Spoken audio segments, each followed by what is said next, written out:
What? Green! What I said about having my money, motherfucker. You ain't getting away. You ain't getting. Don't let him get away. Do not let him. Do not let him. There we go. Oh! How you managed to do that? Damn! Was making them fuck out you. Damn. You so Climbing on your ass. Green guy. All day. Green guy. Oh no, wrong green guy. Oh God, why he can't be zoom? Hit him! Hit him! Hit him! Sorry, Okay, we got it. no, I did it. I need. Where is it? I told you your ass wasn't safe. Come on.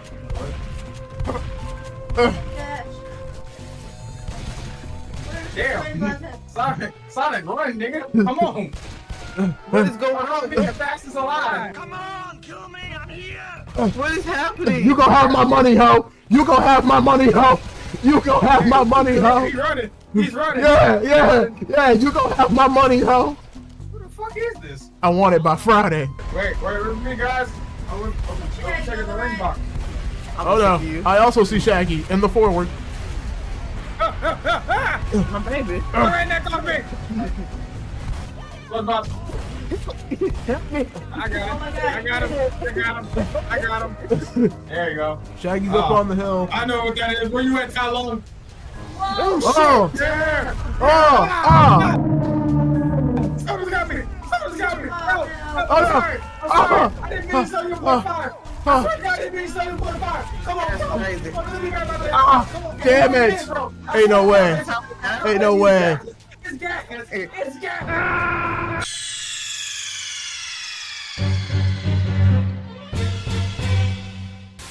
I've been mixed swinging from home.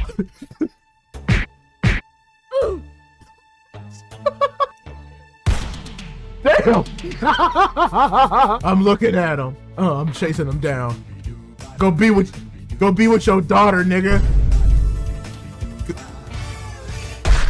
Alright. Okay, thank goodness. Where you at? Hold Give up. him his damn grenade launcher back. Surprise, motherfucker!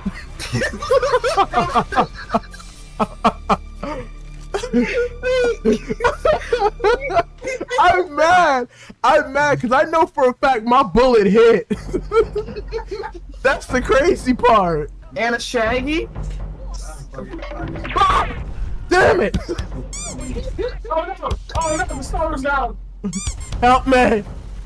Damn. You right? Wait. I panicked! I'll show you, bud. Get away from Why me! keep windmilling like that? Hold on. He's fat boy windmilling! Help me! What are you doing in my swamp? Yeah, he was gonna come for your ass eventually. I said help me, not watch. You right?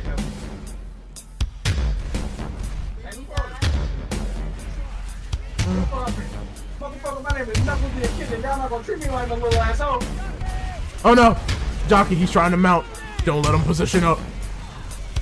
Where'd he go? What did I just say? Bitch? Stairs. Where a jockey is.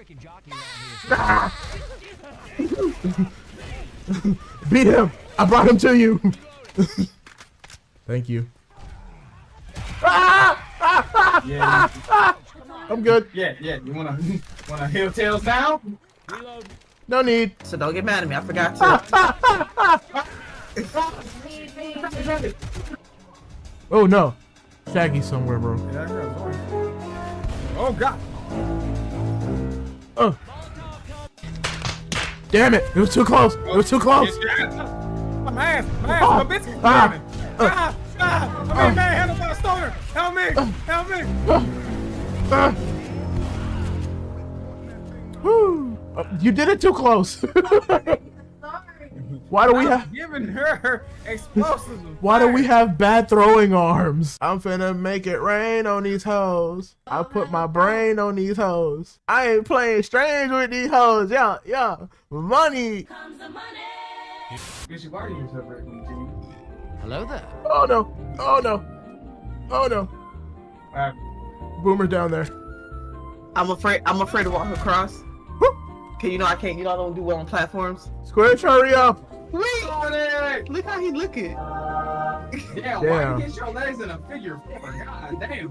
Why are both of them figure fouring? That's crazy. It's like a beautiful ice skating routine. My God. We shall title this one Unhealthy. Yummy, wait a second. Motherfucker. Gotta make it for the team. Jesus! Stop coming! That's trouble. As long as you as you go, go. I got the. No. Oh, I'm getting stomped out. I'm getting stomped out.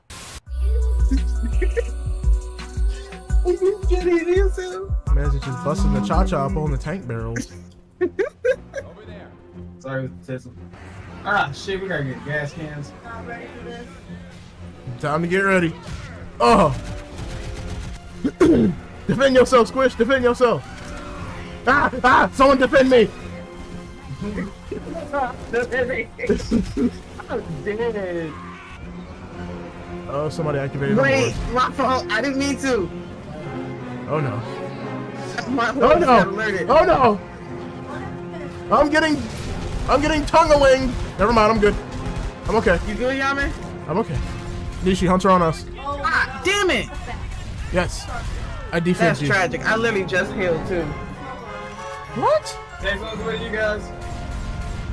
That's made me. Just heal. I literally just healed too. There's two? Two? My baby. Samurai Master Sword. There we go. Alright, so there's two. You are no match for my Bushido. Smoker's toes. There's one more. I'm looking at the last one, but it's No. all the way back here. One. I have three on me. Where that last one at? Where that last one at? I got it in my hands. You can't? I am mad fast right now. Shit.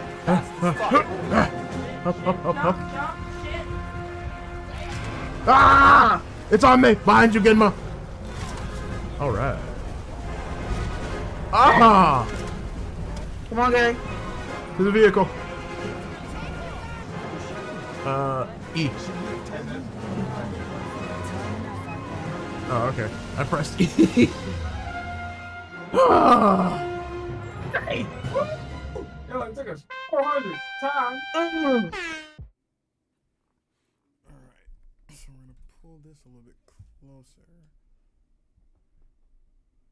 That way I don't have to yell as much.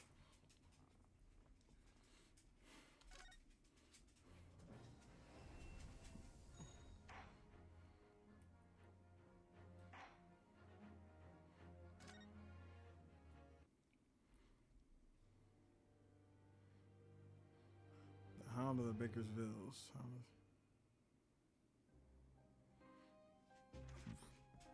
It's coming! Sholmes's cry pierced through the thick wall of fog around us. Wisps of vapor flowed over the pistol as I cocked it, and I waited breathlessly in the stillness.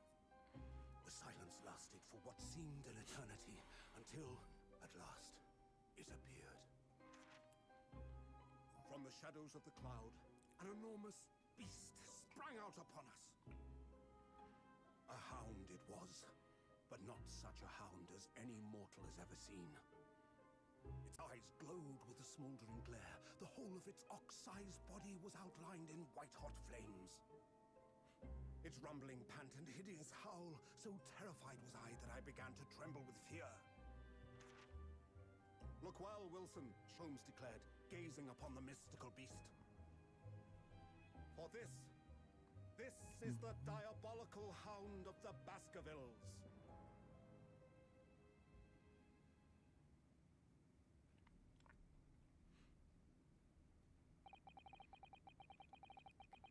Our first 2 months in London passed by in a flash. In the disconcerting courtroom experience we were first thrown into the day we arrived in the country, and in Soseki-san's terrible ordeal that had followed closely behind, we emerged victorious. However, there then came an abrupt end to our opportunities to appear in court, which was hardly surprising, of course, since I was nothing more than an amateur and an unknown student of law from a faraway land. So life in our little office was very quiet. That is, until it was shattered one day by that fateful telegram.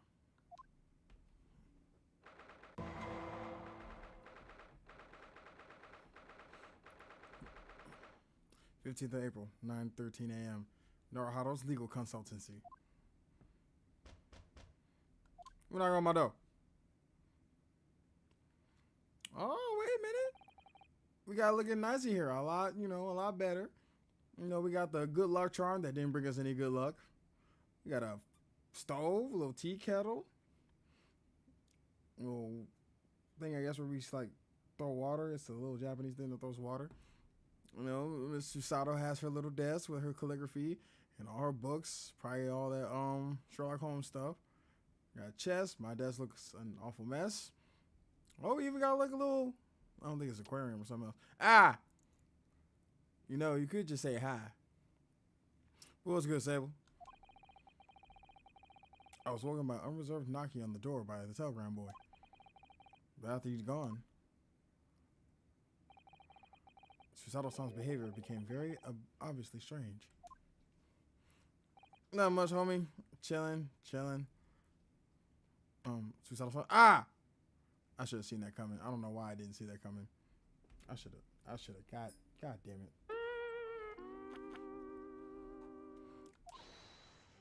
Yes. Is it time to leave for court already? Let me see. What case is it today? I don't think I'm scheduled to defend anyone at the moment, am I? Oh, no, of course not. How silly of me. But I think Iris said she would she would make us breakfast this morning. So shall we go down to Mr. Sholmes' office? Mr. Sholmes' suite?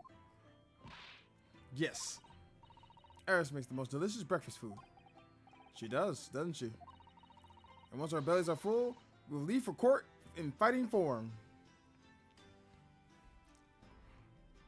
Oh yeah, so you're in the on the new job? The per diem job? The per diem.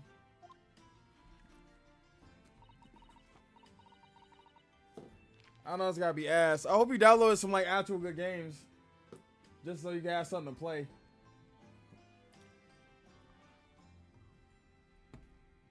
Let me see, what case is it today? Here we go again. They gave me a $70 meal plan. It's like you only get $70 to spend, or actually, let's take a look around the office. Let's see what we got here. What we got? What's our dates looking like? It's spring at last, and the weather is warmer now. But I love the smell of fire. Of the fire and the steam rising from the kettle. Oh, would you like some tea, Naruhado-san? Thank you, Susato-san. Well, I'm alright for now. This outback tastes hella good on someone else's dime. It's $70 per day. Hey, shit, that ain't bad.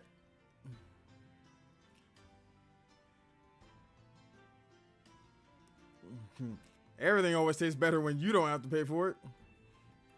Did you get you some Aussie fries? I would love some Outback Steakhouse right now. Some Aussie fries would hit. Especially with that spicy ranch sauce they got. Ooh. With the green tea Susato makes me from time to time, and Iris' unique herbal infusions, this place is a paradise for a true tea lover. Green tea is such a wonderful accompaniment to British tea cakes, don't you think? Alright, what's this? I investigated thoroughly, but can't find anything out of place. Oh, that's the tea baking side. This is the tea set that Susato brought with her from Japan. Let's hope she hasn't noticed me slipping sugar and milk into my cup when she makes it. It's just so bitter. Oh god, these fries busting almost. I'm not so far. Hey! Hey! Are you gonna try and come up for the release event this Saturday? Cause I'm gonna be up there. Tea is a drink to be enjoyed, Naruhado-san. you really don't have to force yourself to drink it, you know? I don't like to see you screw up your face, though. So she knows I be fucking putting sugar and shit in there. Okay, hi, Mr. Sato. Ooh. Ah, this must be the telegram. Let's see. Ah! No, you mustn't look at that. Not under any circumstances. Alright, I won't. Well, why can't I look at it? I'm sorry, Naruhito-san, but you can be very mischievous at times. What do you mean? Isn't the telegram for like my office? Then put the telegram away if you don't want people looking at it. Desk junky as hell. It's just like my desk in real life. I've only been here in London for about 2 months, but my desk is starting to look a little messy already. You could tidy up once in a while. I just said I knew it was junky. Which is kind of crazy because for 2 months we haven't been doing anything. What's with all these books and papers? I wanted to give you your Destiny starter deck, but I need to make sure I don't mess up my mouse. Hey, nah, that's all good. I feel that.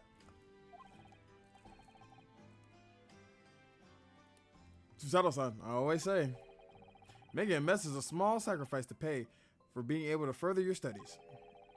And time spent tidying up is time you can't devote to the same cause. And time spent on ridiculous arguments is time that you could be better spent on a simple housework. Hey, she got her ass there, I ain't gonna lie. She wins, but I'm supposed to be the lawyer here.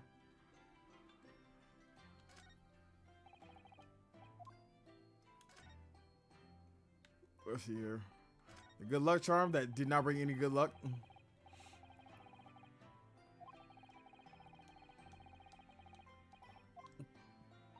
But you have won, haven't you? Twice, in fact. Well, you know, the last time, the first case we won wasn't even an actual, like, a case. We basically just were there so that way a man could basically bribe his way to victory. We were not supposed to win that case at all.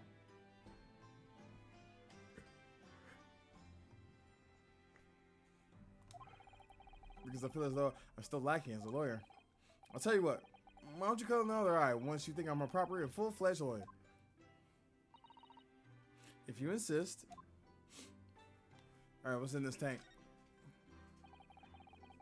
We were rather lucky to find an old aquarium left here by here. The prawns we put in there are doing rather well. And the anemones too. It's a wonderful invention, isn't it? The sea, behind glass, inside your room. I learned that about great... oh shit. Oh, Great Britain's greatness. Having to clean it out and change the water isn't so great though, is it? Do you know I've never seen inside your room there, Susato-san? I never even peeped inside. I should think so too. A young maiden's private chamber is a place of bittersweet secrets, you know. That's true. Whatever you say, young maiden. Don't talk too much shit, she'll fucking throw her ass again. Alright, anything else here? Alright, wait a minute. Oh wait, no, we're good. There's a shovel. I don't know what the shovel's here for, it's just a bunch of junk. Alright. Tell you about the telegram.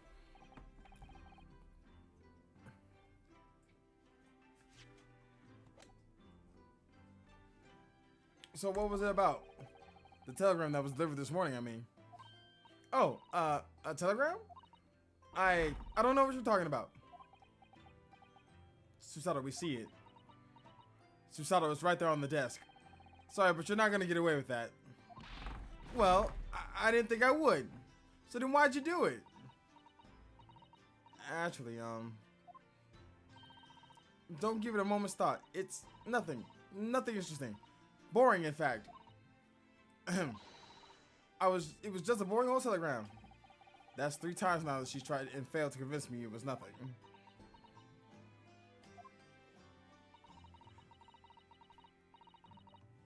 I'll tell you about it at some point. Alright, I understand. Alright, did Soseki-san make it for dinner? I hope nothing happened to him. Especially with that Reaper of the Bailey Rupert.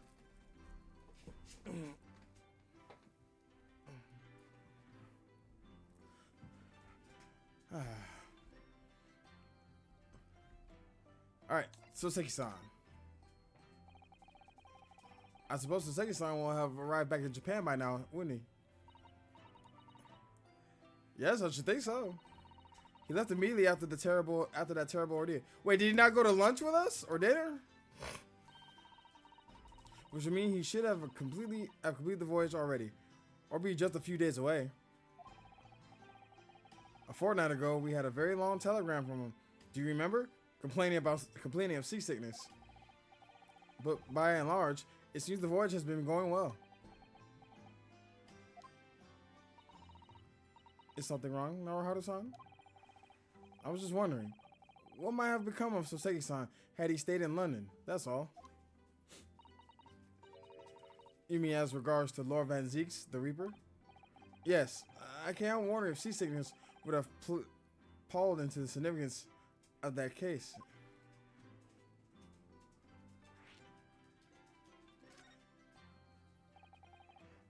What did they say? That no one who stands in the dock can be saved from the Reaper, right? Like the way the Nightmare's trial ended on the very day we arrived in London. To be honest, I think that's just a one-time thing. I don't think we have to really worry about that happening to Soseki-san. Which I'm glad, because I was worried about it. But if he already went back to Japan, I don't think anything's going to happen to him now.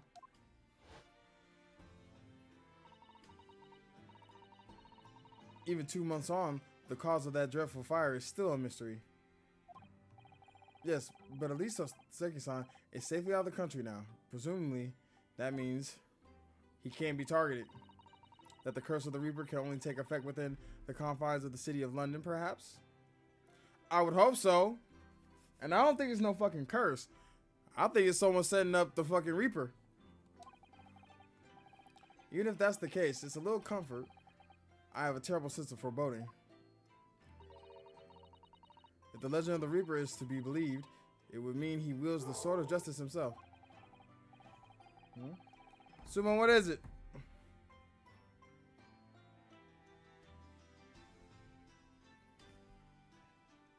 Oh.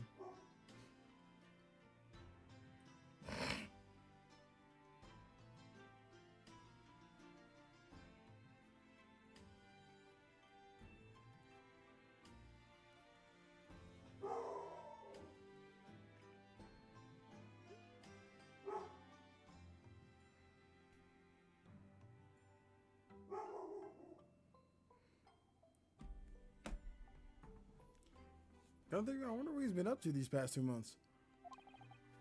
Surely not wielding that sword against more acquitted defendants. No, I don't think so. Apparently, Lord Van Zeeks hasn't appeared in court once since our last encounter. That's weird. Oh. Yes, since Soseki-san's trial, he's withdrawn from judicial service again, it seems. So after you lost to us twice, he's just like, fuck it, I'm going back into retirement. As you should, as you should.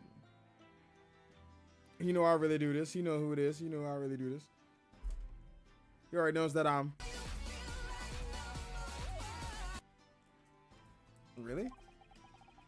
Just like before when he wasn't seen in court after all for several years. So it's just been me who had faced him in his recent spat of trials then. Just my luck.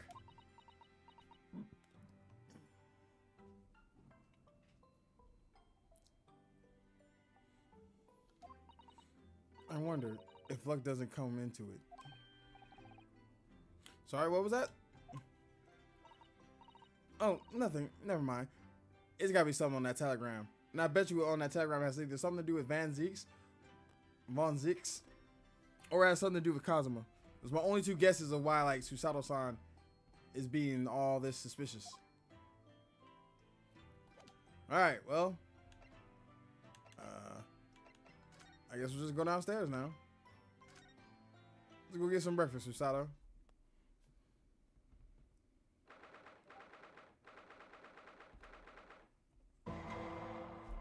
'15th of April. Sholmes is sweet. Hey, Iris, what's good? Morning, Runo. Morning, Susie. Oh God, who's playing that terrible violin? Is that Sholmes? I feel like it's Sholmes. Good morning, Iris. Iris? What is it, Reno? What is that terrible noise? It sounds like a cat being strangled. Ah, yes. You noticed that, did you? Yep, I knew it. I knew it was Sholmes. Hurley isn't in the best form this morning, it seems.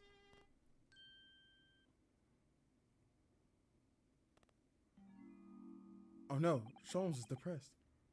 Hello. Hello, Mr. Sholmes. Good morning? Dear God. Good morning to die, perhaps. Alright, what happened? Why are you emo? Has something happened, Mr. Sholmes? You look miserable, and the way you were playing the violin before. My analytical mind is dead. Music is dead. The world is dead. Alright, did like a girl break your heart? Or like, what's going on, bro?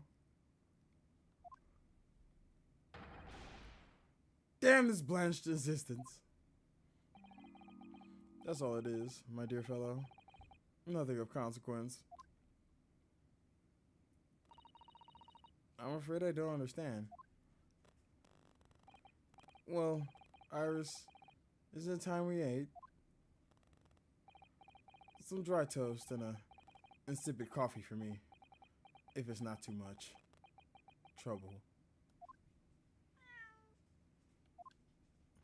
Oh, there's a cat. Hi, little guy. Oh, look, it's Wagga High. Good morning, boy. That must be some sort of tiny door for cats to use. But how did it get there? Well then, everyone, time for breakfast. Oh, wonderful. Let me help you, Iris. It would indeed be a fine day to die. Ah, I knew something looked different. Jesus Christ.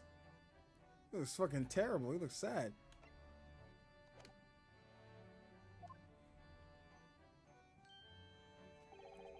Something's missing from Mr. Sholmes' desk. I ain't gonna lie, it's been a while since I played this game. I don't remember. Iris!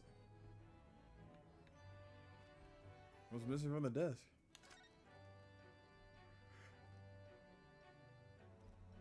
It's actually suspiciously clean. I'm surprised there's not more shit on here. Look at Mr. Sholmes' desk. It's completely clear. Isn't that an enormous machine usually on it? We can never hope to understand what goes on in the great detective's mind, Mr. Naruhado. Why, next time we're invited, we might find he's vacated the entire suite. That's scarily plausible, actually.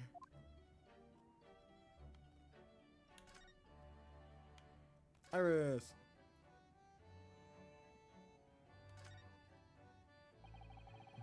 Mr. Natsumi's cat seems to have settled into his new home, then.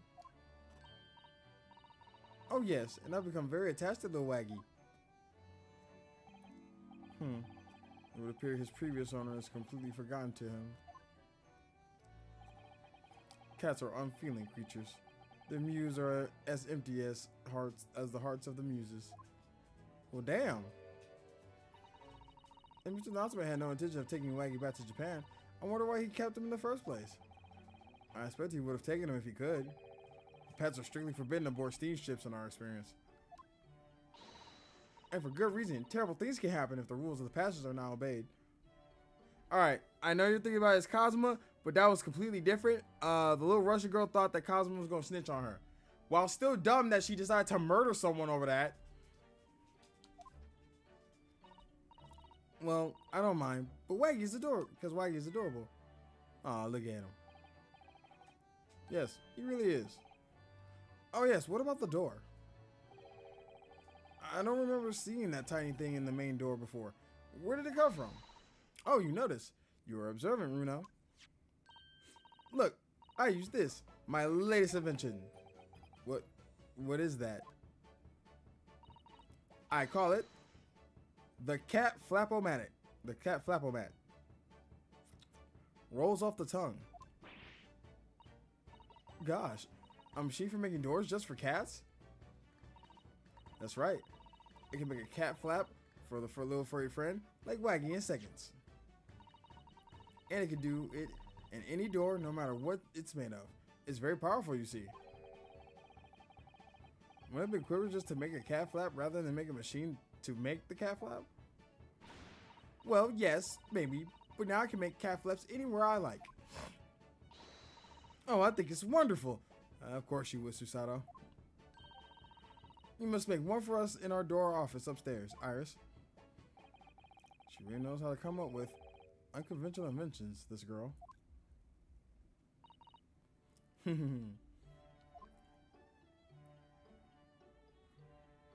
well. It's that. Oh, this must be Iris' side of the office. Oh, sweet. T said. Wait a second.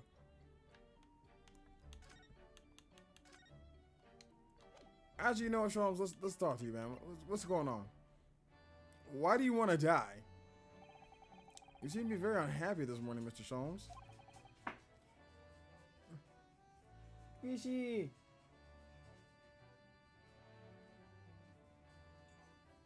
Squishy. Squishy. What happened? What you mean? I said, what happened? What do you mean? What's happened? Oh, well, he's sad. Why he sad? I'm trying to find out. You just started? Yeah.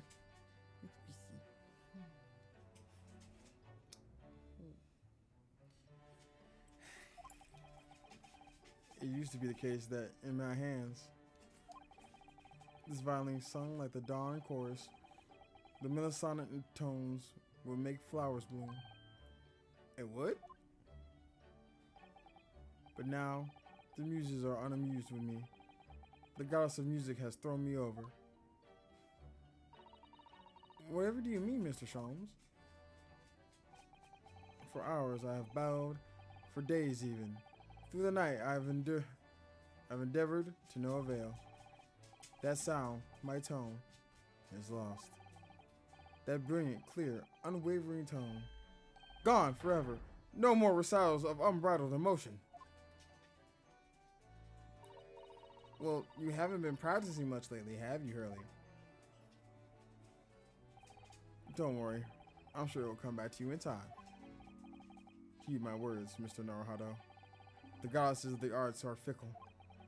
One day they bestow genius on a man. The next, they unmercifully withdraw it. Oh, dear. Listen, man, I'm sure if you just practice a little bit more, you can get your spark back. But this is a little much, don't you think? Why is this happening to me? Because you didn't practice. Iris just told you. If they take the turn I have for the violin from me, what is left, for pity's sake? What is left? I mean, I will hope your detective skills, but, you know, if you're this torn up about it.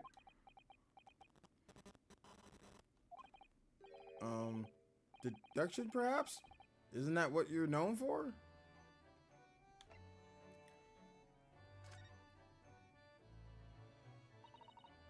Mr. Sholmes, I don't like to pry, but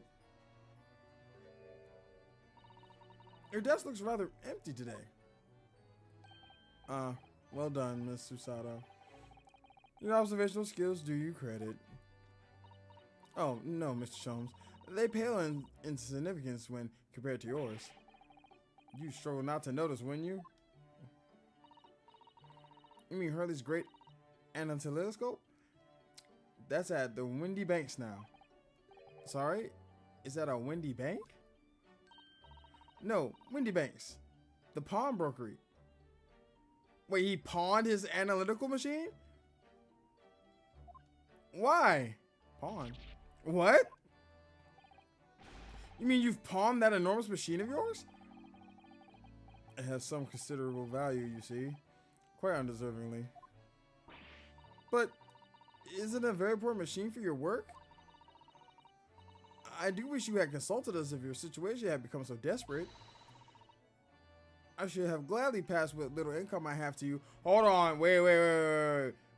We could help him, you know, maybe find him a detective job or two, but we ain't gonna give him what little money we have. I hope you know, we're not really getting paid that much for this stuff, Susato. We need that money to survive. Dear madam, these are far from desperate. But the pawnbroker has your wonderful machine. How could it be anything but desperate? Making use of a pawnbrokery is quite ordinary here in London, I assure you.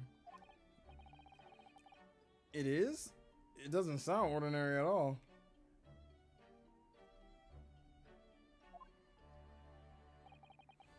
It would seem that neither of you fully understand how pawnbroking works.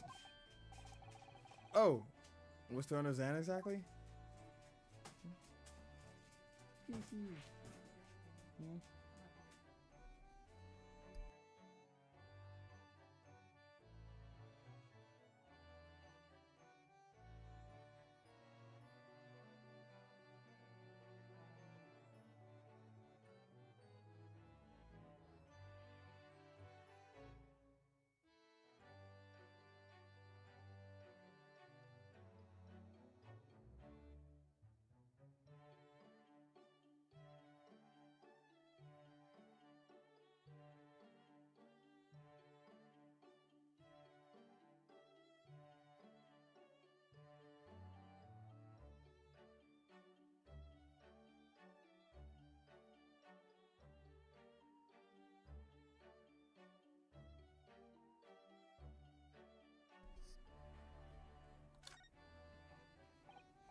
What did you mean when you said we didn't fully understand how pawnbroking works?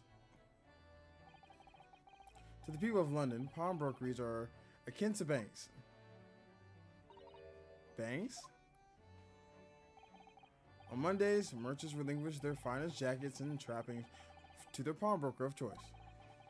With the money they receive in the return, they are able to trade happily through the week. And then on Saturdays, they go recover their things using the money they've earned.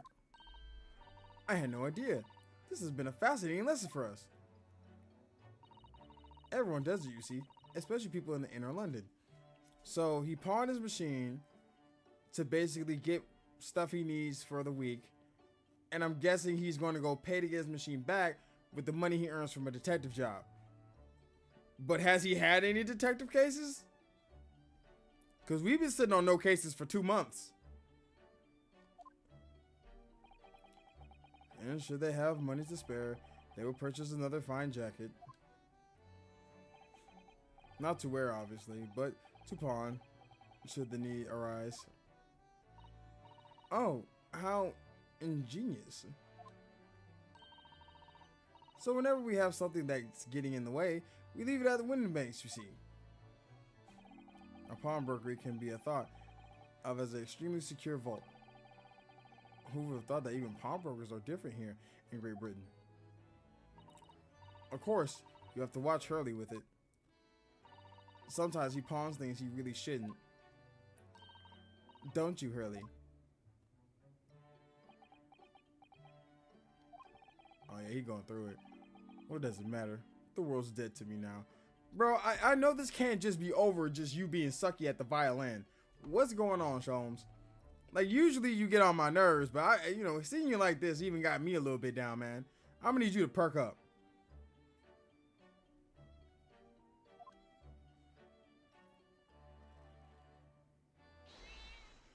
Oh no, Waggy. Oh, what was that? Wagga high? Ah, shit. Well, the cat just got strangled.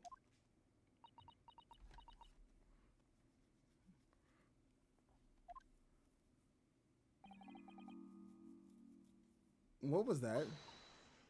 Oh no. Waggy's tangled up in the violin. I think he thinks it's a toy. Well, it is not. No, what's he doing to it? Oh dear, Mr. Stone's precious violin. Did he pee on it? Why should I care? What? I shouldn't be surprised. The cat has more accomplished music. She said the cat's a more accomplished musician than I am now. Mr. Jones really is in poor spirits, isn't he? Well, anyway, I'll put it back where it lives. Shall I, Hurley? Out of the cat's reach, if possible.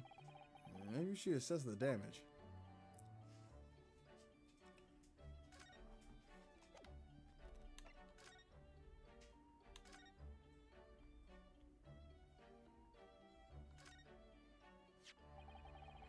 So this is the violin, is it?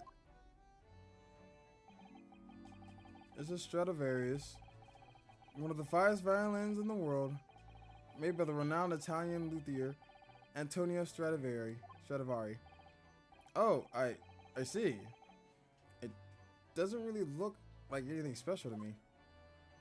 And it's now missing kind of a string. I have it to pawn it covered in dust, languishing in a pawn shop down a nondescript back alley. The broker had no idea of its value, so I was able to purchase it for a mere 55 shillings. How honorable of you. Until today, it has been my faithful companion in every great Paganini-inspired performance I've made. I ask you, is there a reason to live in a world devoid of music? To tolerate its blanched existence? No! There is none.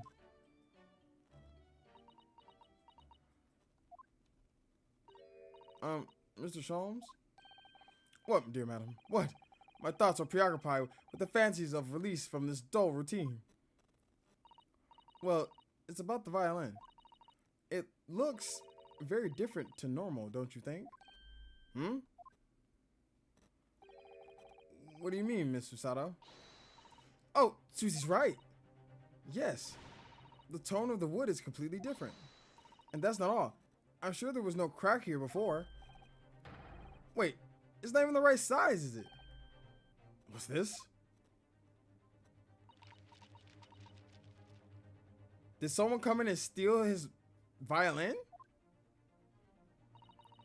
I'm terribly sorry to have to tell you this, Mr. Sholmes, but that instrument isn't a violin at all. It's a fiddle? Then what? I believe it's an entirely different instrument called a viola. What? Ooh. You good, Sholmes? I'm sure he's fine. Oh, Mr. Sholmes, are you alright? You're right. You're quite right.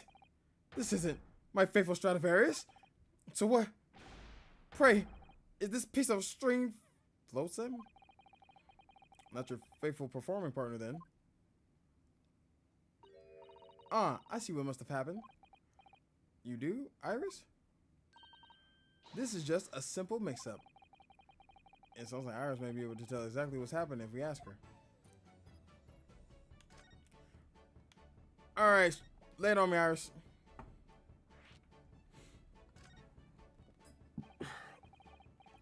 What do you mean by mix-up, Iris?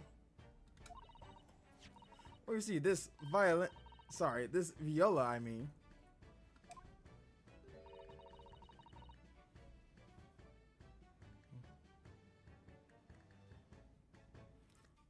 Was at Winterbanks until last week.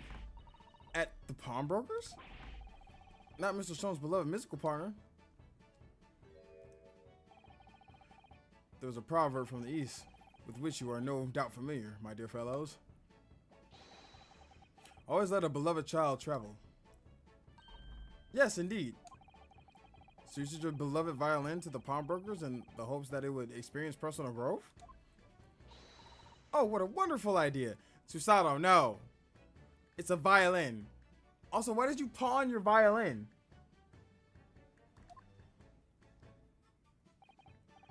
Last week I pawned my great analytoscope in order to release my precious instrument. But it appear my Mr. Winterbank mistakenly furnished me with a tawdry fiddle instead. But my ears cannot be deceived by the hollow timbre of this piece of timber. Except for you were like on the brink of, committing suicide because this didn't sound correct and you thought you lost all your musical talent. But hey, go off, King. No, but your every sense was deceived by the fact that it just had strings. Pshaw. A fine state of affairs this is. And why I always say, Mr. Naruto, never trust a pawnbroker. They will try to fiddle you every time. I don't like the way you said that. Earlier you told us that you could think of a pawnbroker as an extremely secure vault.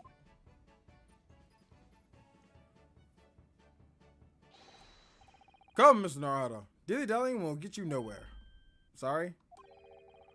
Crunching your toast with that vacant aspect. Freshening your coffee so obtusely.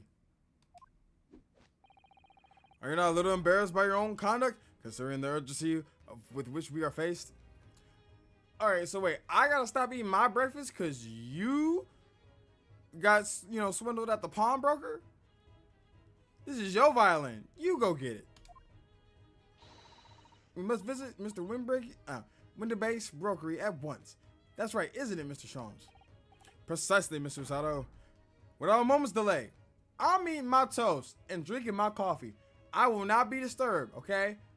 Y'all can go do that. I'm gonna chill here with Iris and the cat. But I haven't finished my bacon and eggs. My dear fellow, surely do not still intend to crunch your bacon with an increasingly vacant aspect, to fresh your egg ever more obtusely? That's exactly what I plan to do. You are absolutely right. You know what? You bet your sweet motherfucking bippy I will. You bet your sweet bippy I did. It's exactly what I'm gonna do. All right. Say no more. Let's go. Fuck my breakfast. Don't worry, Runo. I'd be happy to heat it up for you again later. Yeah, but how much later is that? You know what I'm saying? Because if we're gonna be out here for about like a couple hours, I don't want our 2-hour-old fucking eggs and bacon. Even if you reheat it up, it's not gonna taste good. Oh, thank you, Iris. As it happens, I'm rather curious to see what a British pawnbroker's looks like. Well, I guess we're going to the pawnbrokers. Baker Street. Busy place. Oh, London is such a fantastic city.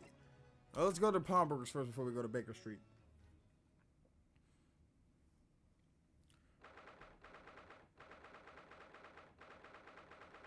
Look at all the what's it, who's it, and knickknacks and doodads. Wait, hold on. 15th of April, Winterbank's Pawnbrokery. So this is a British pawnbrokery. Oh my, there are all sorts of tools and contraptions in here that I've never laid eyes on before. Ah, Susato-san. And that spark of wonder in your eyes. You can't wait to scour the shelves, can you? I get the impression you enjoy places like this. Oh yes, I don't know why, but seeing a lot of things I don't understand is a real thrill for me. My dear fellows, let's not forget why we're here. Oh, Mr. Sholmes. We are calling on matters of business, not pleasure. And clearly Mr. Sholmes means business too, judging from the spark of fury in his eyes. Ah, Mr. Sholmes, welcome back. Did you hear that brazen welcome? Well, yes, we are potential customers after all. We are disgruntled customers, Mr. Naruto, and it's time to inform Mr. Winterbank here of our ire. Come! The fight is afoot. Hey, what's good, OG? So you may have given the wrong instrument to Sholmes here, and he's pretty upset. I don't want him to basically, waste the whole day with his, theatrics. So could you just give it back?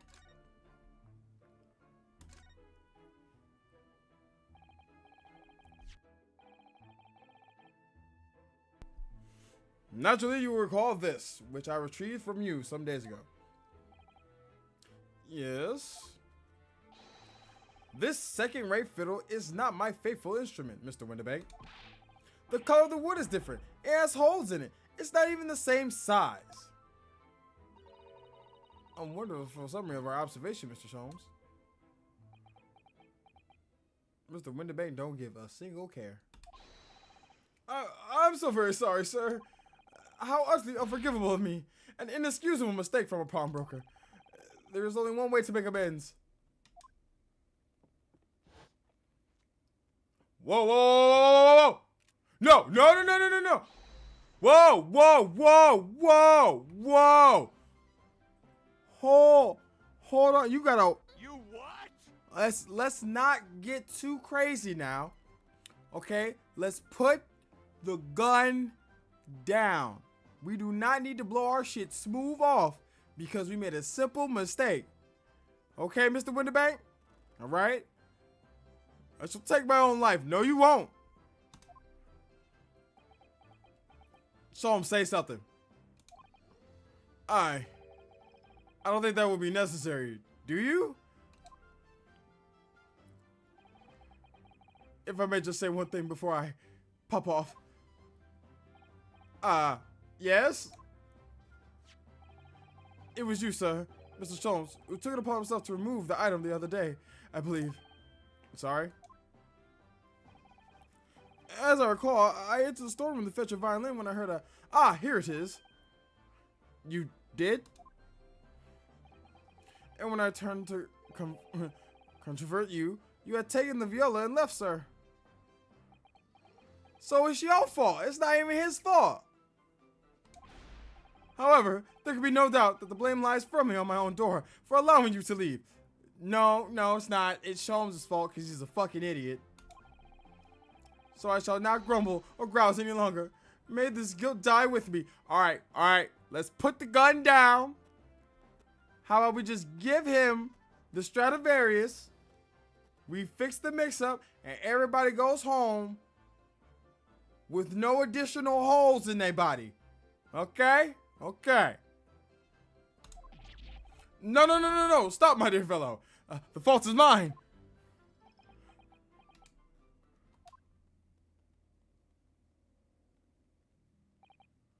Phew. It would appear that the fight is over. Yeah? And it ends in Sholmes' defeat. Rightfully so. Man was about to blow his brains out. I do humbly apologize, Mr. Winterbank. Evidently, my questionable disposition precipitated this tragedy. Well, you wouldn't be Mr. Harlock Sholmes without that questionable disposition now, would you? Haha. I do believe you may be right, sir. It's either laugh or cry, I suppose. You are, it must be said, one of my more challenging customers. I need to remind you of the peculiar collection of items you've brought through my door in the past. Oh, peculiar items? In the extreme, ma'am. For example, the unpublished manuscript of an infamous work, the novels of Sherlock Holmes or some such. Oh my, a new full-fledged novel? And unpublished? A story I have yet to read, you mean? Forgive me. All right, let's take the gun away from this man, okay? Put it down, Winterbank. Put it down. Wait, before you die, you must tell me more. Susato!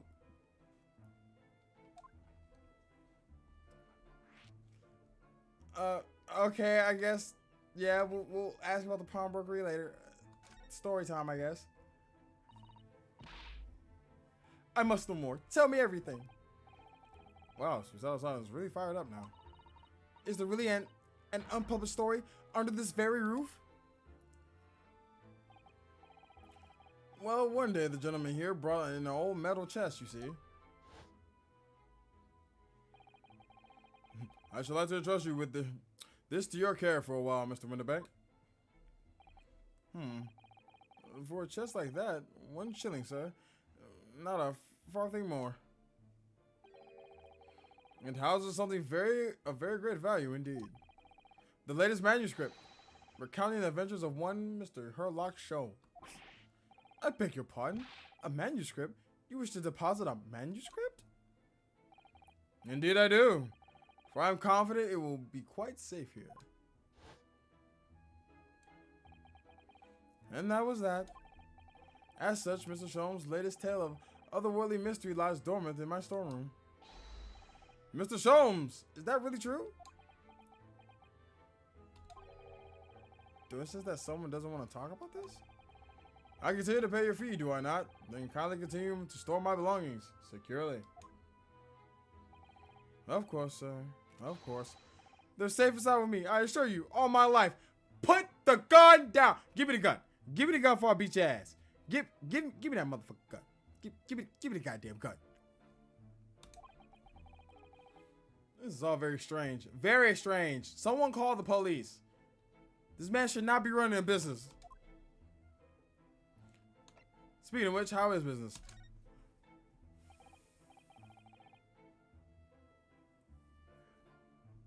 I wonder, could I ask you something? Ah, a gentleman from the East, I see. Yes, that stable suit. I suppose I could offer you 6 pence for it. My suit? Hey! It's Versace. Without wishing to offend, the tone is somewhat dull. Oh, you got jokes now that you ain't got a gun to your head. Okay. Sorry? Aha! But for your splendid attire, ma'am, 5 guineas, no less. You're not getting a kimono off of Susato. That's the only thing she has. The colors are exquisite. The design, exotic. Eastern artistry at its finest, may I say. Oh my, 5 guineas, you say? Susato, no. How interesting. Why do I feel as though I've suffered some sort of defeat here? Actually, I was hoping to ask you about your business. I've heard it said that pawnbrokeries are used rather like banks here in London. Yes, sir, indeed. Many of my customers utilize this establishment as you described. I praise their items and offer them proportionate loan and 2 months to secure storage. If in that time they repay the original sum to me plus the agreed interest, their items are happily returned. But what happens if they don't pay the money? Then he sells their shit. Then the items are offered for sale in my shop, as you can see on the shelves behind me. So you never sell items before the 2 months has passed then? That's right, ma'am. That's right. Which means some consider responsibility rests on my shoulder. Should a customer's precious belongings be lost, recompenses for me to end it all. The very idea of Mr. Winterbank is an absurdity. One should never talk of one's demise so casually. Says the man who was telling us all it was a good day to die only this morning. And let's not forget that I've already helped you take measures to ensure such a great tragedy never occurs. Oh? What sort of measures? I engineered a simple device, which Mr. Winterbank has installed here in the shop. I call it the red-handed recorder. So a camera? Is that not so, Mr. Winterbank?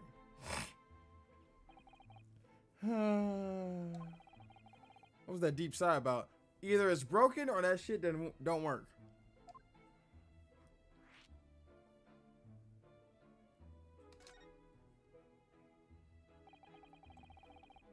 What on earth is the red-handed recorder? Use your eyes, my dear fellow. They're just 2 below the ceiling.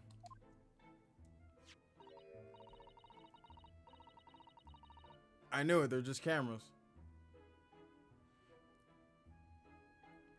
I can see what appears to be a camera attached to some sort of timing device. Very astute. It is indeed a camera, furnished with some 100 pieces of celluloid film. And every 30 minutes, precisely, the camera automatically records the appearance of the shop. Yeah, I have an example I can show you.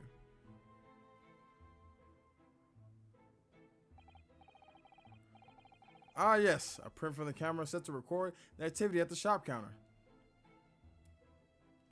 I don't know how we get timestamps on these old photos, but you know what? Hey, anything is possible in this universe, I guess.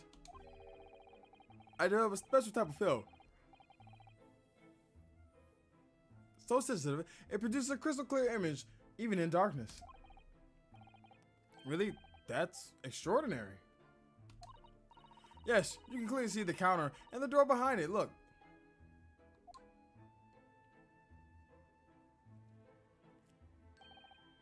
So you see, were someone to enter the premises with an intent, his identity would be summarily exposed.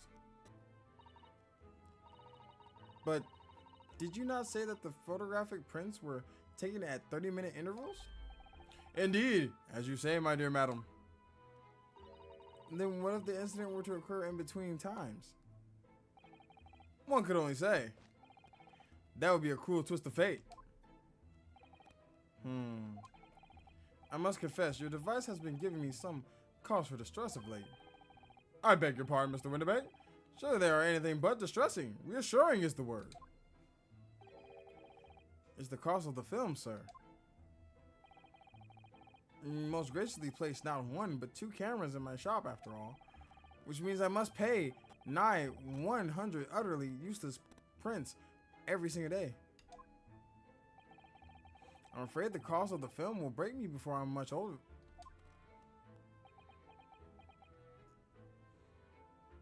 Not my problem.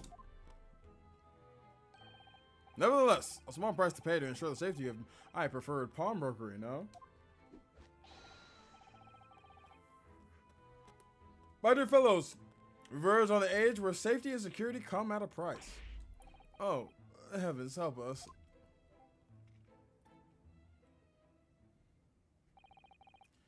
Now then, Mr. Jones, allow me to return your precious violin. Ah, the very thing. Thank you, Mr. Winterbeck. Perhaps this may mark the end of the peculiar items you try to pop. Because if anything were to happen to the one of them, this would be the only answer. Why have we not taken the gun away from him? Someone take the revolver away from this man. I really think you ought to stop waving that gun around. Someone could get hurt. Fear not. Sorry. I've only loaded a single bullet, so no one but myself could possibly be harmed. That's not really what I meant. Good day to you then, Mr. Winterbeck. It's been a pleasure as always, Mr. Sholmes. Someone's gonna get murdered with that gun. I'm calling it now. Someone's gonna get murdered with that gun. Mr. Winterbeck's gonna be our next client, isn't he? So, Mr. Naruhito, now we can explore at last. Alright, let's check out the store, I guess.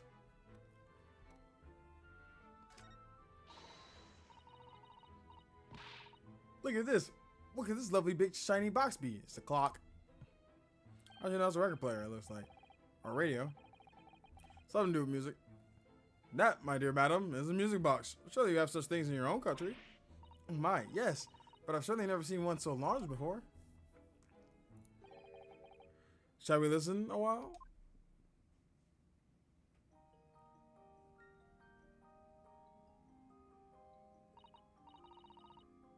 Ah, what a sublime sound.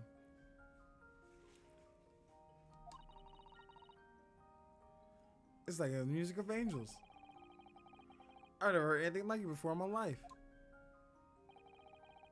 This particular specimen is a larger variety, commonly found in public houses and restaurants. There's a metal disc inside which the notes to be played are recorded. Simply by replacing the disc with another, any music you care to imagine can be played. My goodness, what a simply delightful machine.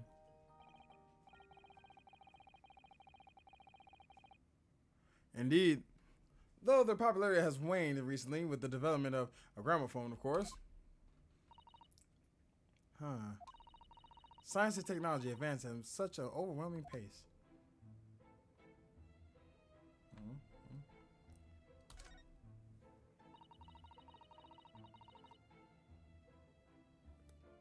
What assortment of things there are on these shelves here. Crockery, footwork, clocks, and watches. Almost anything you care to imagine. Those are forfeited items, offered for sale by the pawnbroker. What does that really mean, though? When you pawn, or colloquially pop, an item, the broker loans you money against its worth. He stores the item for an agreed period of time, and after which the loan must be repaid. If not, he is free to display it in his shop for sale, at a price of his choosing. Oh yes, now if you explain it, I'm noticing little price tags on everything. Of course, simply by paying the agreed interest on the loan, one can extend the period of safekeeping. So you may pawn that black garb of yours without fear, my dear fellow. My treasured university uniform? Never!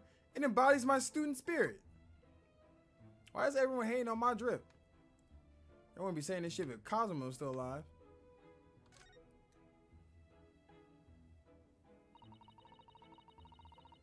Look at that enormous ledger open on the counter there. Mr. Winnerbait is, if nothing else, very particular about recording the items he accepts. He also just got the gun laying on the counter like this? A loaded gun? Oh, this could only go well. This could only go swimmingly. He'd have to otherwise be. Obviously, he'd get himself into all sorts of trouble. Which might explain the thing that catches my eye more than the ledger. This revolver here. Do not entertain even a single thought of pilfering an article herein, my dear fellow. I assure you, Mr. Winnerbait would not hesitate to draw that weapon with the speed of a belying his portly size. Oh, you don't mean he'd blow his brains out? Indeed, a recompense for his blunder. Oh, my. But in any case, of course you would never do such a thing. How could you even suggest it? I mean, in that back room.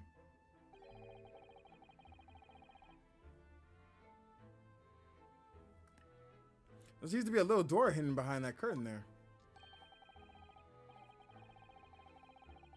That leads to the storage room, where Mr. Winnerbait keeps articles that are currently in pawn. Ah, I see. There's nothing of particular interest inside. I certainly wouldn't recommend any larcenous activity. Recommended or not, it's not something I tend to do.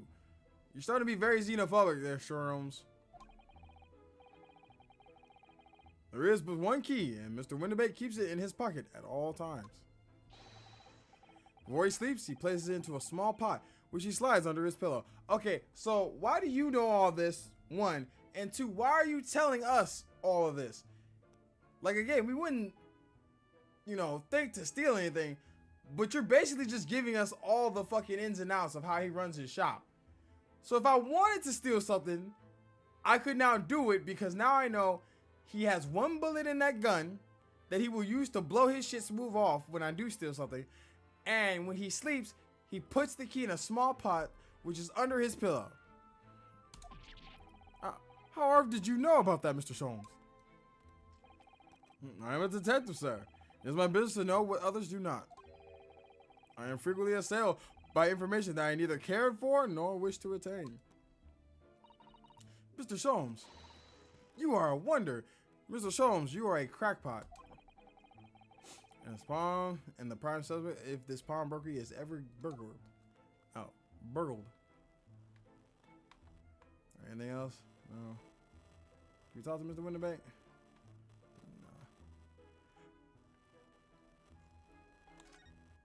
No. Alright, let's see here. The fuck is that? Is that one of the cameras?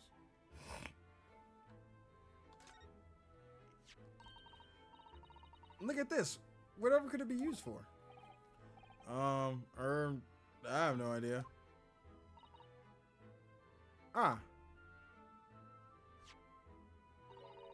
There's a small catch just here. Look.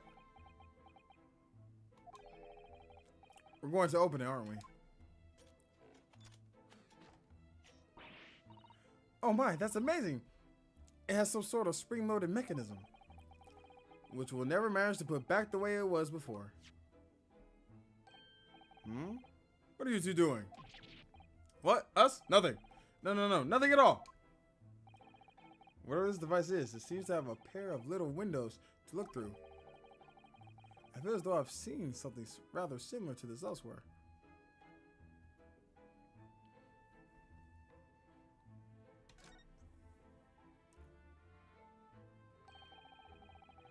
That's not a counter you can easily miss, is it? 15th of April, today's date. Yes, that's not for sale, I must point out. It's an Easter style page a day calendar. Every night at midnight, I tear off the front page to reveal the following day's date. The perfect calendar for our tearaway fellows such as yourself, Mr. Winterbank. And who was it who walked out of here with a wrong violin before? Well, when the agreed storage period has passed without repayment, articles are forfeited, you see. So I have to keep a close eye on the date.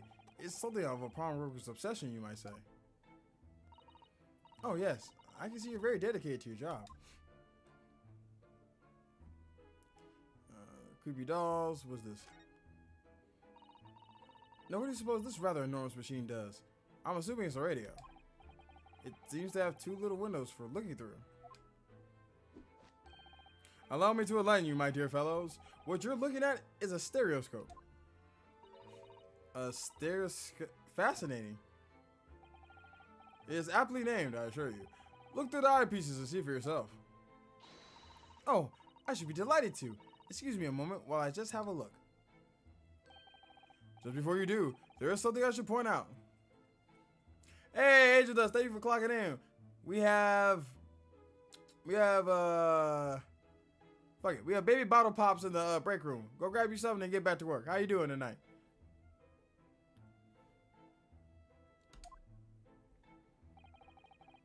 My dear fellows, in order to see the image properly, stereotypically, as it were, you will need to be cross-eyed, huh? However, if that's beyond you, it's of little consequence today. Hey, man, thank you for clocking in, bro. We got baby bottle pops in the break room. Go ahead, grab you something and get back to work.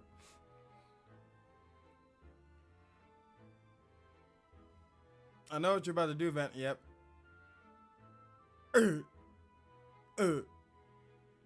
And then he lurks. You been hanging out with Saber too much. Alright then, I'm gonna try it. Oh, this gotta be funny. Ah! Mr. Naruto, you must see at once. Oh, alright then. So I need to be cross-eyed, like I'm trying to look at my own nose? Am I a little cockeyed? I gotta be a little cockeyed. What the? I don't believe it. It's just a photograph print, but it seems like you can reach out and touch it. I learned from the best. All right. Yes, the sense of depth is startling, is it not? Stereoscopes are one of London's many fads. They're often found in little stalls in the parks. People queue for hours to see them. Why? Why are people meddling with such black magic? Susato, it's not black magic, it's technology. You were just fucking glazing how amazing technology was like 2 seconds ago. It is no magic, my dear madam. It is, well, far too complicated to explain at present. We shall save this lesson for another day. AKA, he don't know what the fuck it is. He don't know how to explain it. Oh.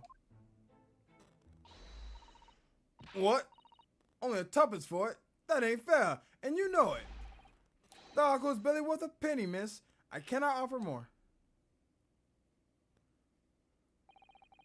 It's all like there's an argument brewing over by the counter. Come on, that can't be right. Have you had a proper butcher at it? I've seen all I need to see, young girl. Oh, it's the girl with the fucking gas rocket launcher, the smoke rocket launcher that she stole from Iris. I bet you. Yep, it is. Wait, don't we know? I'm sure I recognize her. Oh yes, it's the young lady from Mr. Gilda's trial 2 months ago. Her name is Gina Lestrade, my lord. She's a chancer, earns her crust among larger crowds, relieving people of the purses. What's commonly called a pickpocket. I don't feel like doing the Irish accent.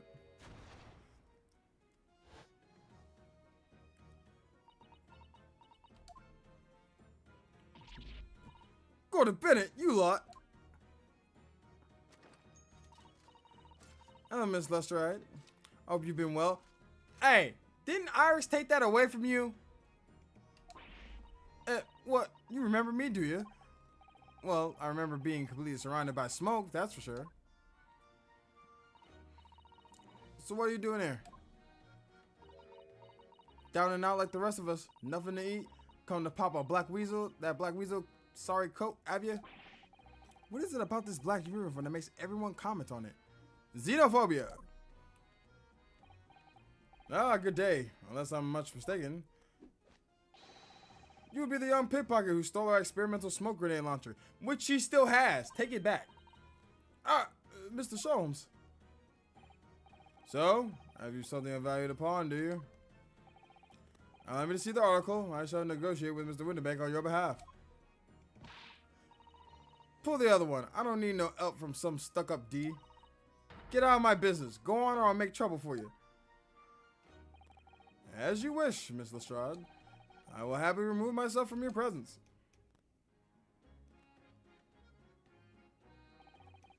He's really done it. He's gone. I'm sorry, but as I said, there's really no room for negotiation here. What's the thing he has in his hand? Some kind of metal disc. Is that the freaking... That's the music disc that goes into the music player behind you. And you, go on, leave me alone. Oh, Miss Lestrade, just pretend we aren't here. We shan't be offended in the slightest.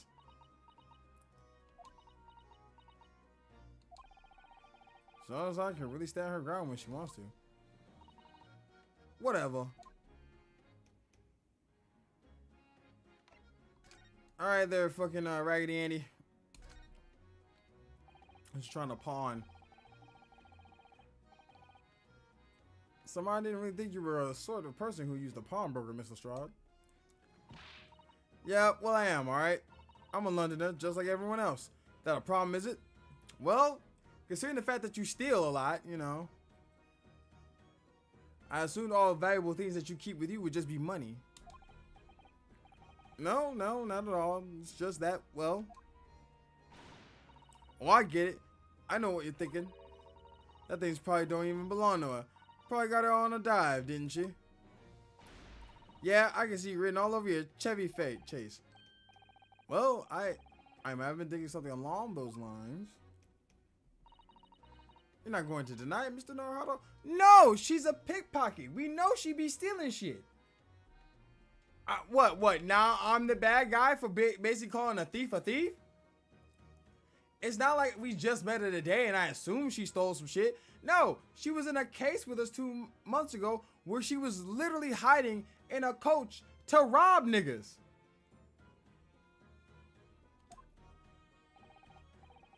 Alright then, I'm just gonna come out and ask you straight. Do you pawn things that you steal from other people? Well, I don't know. Best to answer that, really. That's a yes. Suppose sometimes that's a yes. Yep, that you do. Just say yes. You're not going tonight either, Miss Lestrade? No, she's not, cause she's a goddamn thief. But not this time, all right? I swear, that thing belongs to me. The disc that Mr. Winterbreak is holding? Perhaps we should see what he has to say about all this.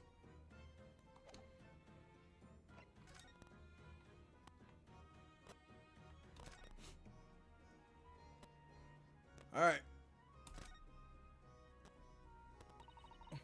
Mr. Winterbank, what exactly is the metal disc that Mr. Lestrade has brought in? It seems to have 100 tiny little bumps on its surface. Ah, this is a music disc, you see. For use inside of a music box. In a music box? What? You don't even know what a music box is? You used to lot aren't too savvy, eh? You talk a lot of shit for a goddamn peasant. Don't you have like a orphan of children? Like, don't you have like some ragtag group of children you need to go be taken care of before the winter months come and claim you all? I know what a music box is. I just never seen one of these discs before. The small protrusions on the disc, on the metal disc, encode the tune to be played by the music box. You simply insert the disc and set the machine going, and beautiful music plays. It's so incredible. Tell us what tune is on this disc.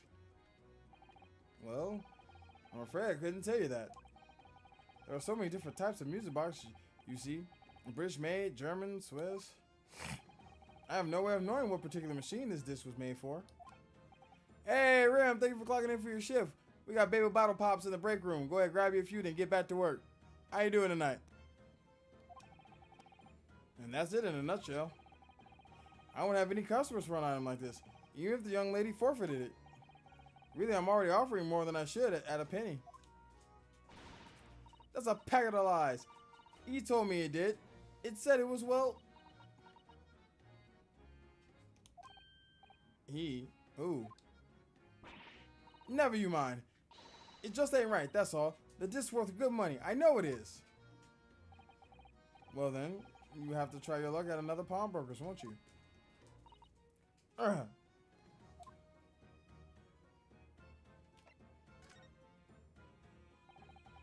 She's been here before, of course. That little tattered medallion. I see.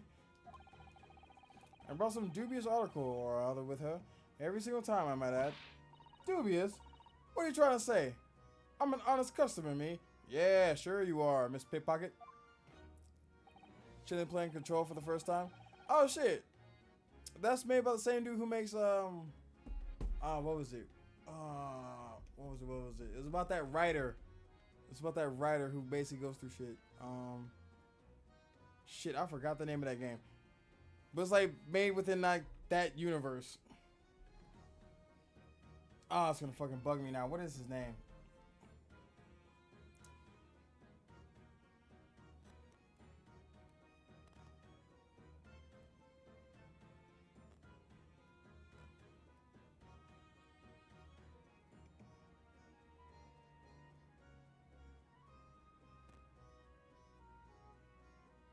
Alan Wake, there we go. Yeah, there we go. There we go. Yeah. So there's something dubious about the dish you brought in today? Well, if only there was that simple. Sorry, what do you mean? What she actually brought in was a storage ticket. A storage ticket? So, Mr. Star was actually come to redeem an article from you today, is that right? Yeah, that's right. A girl like me has a lot of stuff what needs storing. Alright, yes, that's definitely dubious. The article in question would have been forfeited at midnight tonight. But as she's giving me the ticket for it, and they repaid both the loan and interest, I was obliged to return the article to her. But what was the article? Do tell us, Mr. Winterbank. We just all up in her business. Little scamp is wearing it, ma'am. The bag?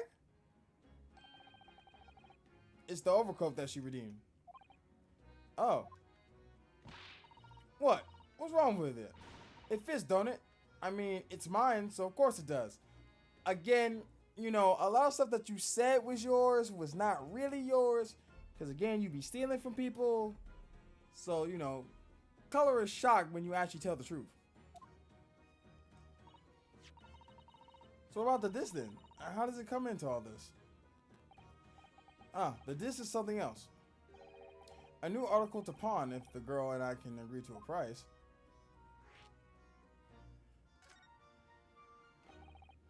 I'm confused. I thought you said Mr. Straw brought in a storage ticket today. It's really quite simple. Yes, the child brought me a storage ticket and the money owed on it, as you say. For this heavy black coat, which you returned to her care, and as I had understood it. That's right, yes. And rather unsurprisingly, as soon as the little ragamuffin put that thing on, she went rifling through the pockets. Oh, you mean... What? Don't you know it's rude to stare at a lady?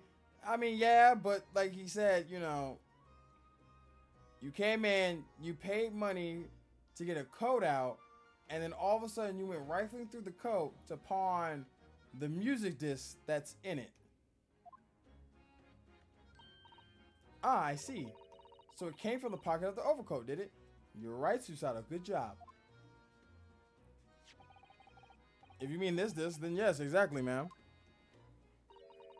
And she immediately tried to pawn it? For quite a high price as well. This is rather suspicious, I think. Give it up. I'm trying to pawn something like anyone else would. Yeah, but it's kind of strange.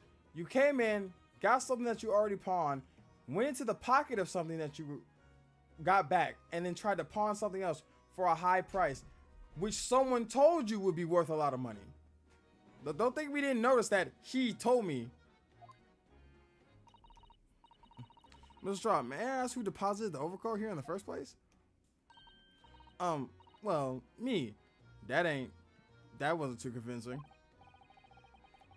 It doesn't really appear to be your size. Me old man. It's me old man's, ain't it? Ain't you an orphan? Yeah, you're a fucking orphan, ain't you? Is it, Miss Lestrade? Yes, this is definitely all rather suspicious.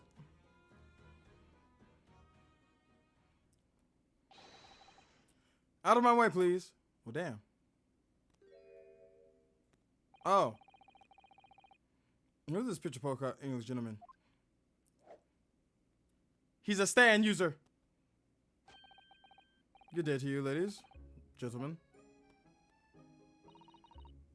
What your problem, eh? There is no problem, as long as you remove yourself. I have a matter to discuss with the proprietor. He said, broke bitches, move. And if you intend to make a problem of it, I shall see you outside, little girl, for the hiding you deserve. Damn, he said he gonna beat her ass. Hey, I wouldn't take that shit. You should gas him with that smoke grenade launcher I know you got. Look, ain't it obvious? I ain't done talking with him yet. If you think you're such a gent, you should know how to wait in line. That is facts. Hmm?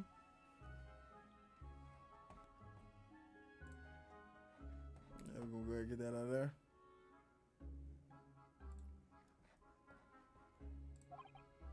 Well, you're an impudent little brat, aren't you? As well as a pickpocket. Alright, listen. While you are telling the truth, how you gonna just say that off of, you know, fucking the first meeting? Who are you? How'd you know who I am? You're not supposed to fucking admit it. First rule of being a criminal. You never admit to anything they charge you with. The question is, how do you not know who I am? You having the courtesy to remember the faces of your victims, it seems. Oh, shit. Is that his code? Ah, damn. Is that his code, little girl? What? You mean from you? Broker? Yes, sir. Ah, shit. He finna say, this little girl stole my jacket and pawned it, and you let it happen. He finna blow his shit back. Oh, hell. I believe this filthy pickpocket thief has just redeemed an article from you. No? Yes, the article in question belongs to me. I demand for it to be returned at once. Oh my. Now that's a lie. What are you trying to pull? Give me back my overcoat, you wastrel, and needless to say, any music box disc too. Yeah, he's definitely a stand user. No one just poses like that. No, you can't have it. You just can't. It's me old man's. Or it was. Now it's mine. Goodness, Mr. Naruto.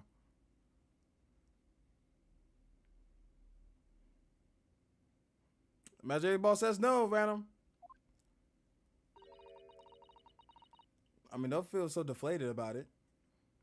This is a very awkward situation. Yes, it is. I think perhaps we should hear both sides of the story in a little more detail. Alright, so why is old boy, you know, accusing you of stealing his coat? Mr. Strahd, is what the gentleman's saying? What do you think? It's all lies, ain't it? Obviously. I don't know, obviously. I swear on me life, I ain't ever laid eyes on that dandy before. Let's hear it now, little ragamuffin. You stole it, didn't you? That ticket you brought in here just now. No, I swear it. I swear to God. She put it on God. It was barely an hour ago. I was walking on the street minding my own business, when this little gutterling ran into me. I knew at once what had happened. I've been robbed yet again, I thought to myself. Those wretched pickpockets. Yet again. Oh yes, as you can see, I'm a man of impeccable style. I guess. This is the first time I've been targeted by these backslum scoundrels. I don't like the way you're getting more and more slurrish when it comes to talking about poor people, man. Also, if you get robbed this much, you know, you would think you would take some precautions to not get fucking robbed. Am I tripping? I don't feel like I'm tripping. Dog, you ain't got a JoJo pose on me. Nothing. Relinquish my overcoat. Come along now, Mr. Shaw. Give the good gentleman his coat back. If you're going to cause trouble, I shall have no choice but to call the police. Hold on. Why is everyone thinking it's me? Well, no offense. You do be stealing. And you did come, get an overcoat, and then immediately try to pawn a music disc. And he just so happens to come in and ask about a coat and a music disc.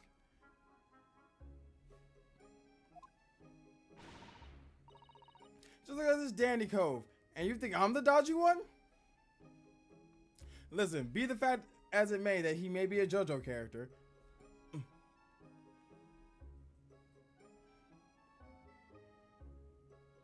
Says never. 2 out of 3. Hey, wait, hold on. You son of a gun. I'm sorry, but no one's going to believe you. Majority vote. That ain't how this works. Well, what about evidence? Yeah. Where's your evidence that I've stolen something from man? Come on, let's see it. Oh, I have evidence, naturally. You what? Alright, let's see the evidence. Evidence that the article Ms. Lestrada redeemed actually belongs to the gentleman? Of course. We need only consult Mr. Winterbake's ledger to know the truth. We'll be able to look up the name of the person who deposited the article in the first place. Yes, brilliant. Wait, hold on. But wasn't she the one that deposited the code? I am very sorry, but I'm afraid that won't be possible. Why not?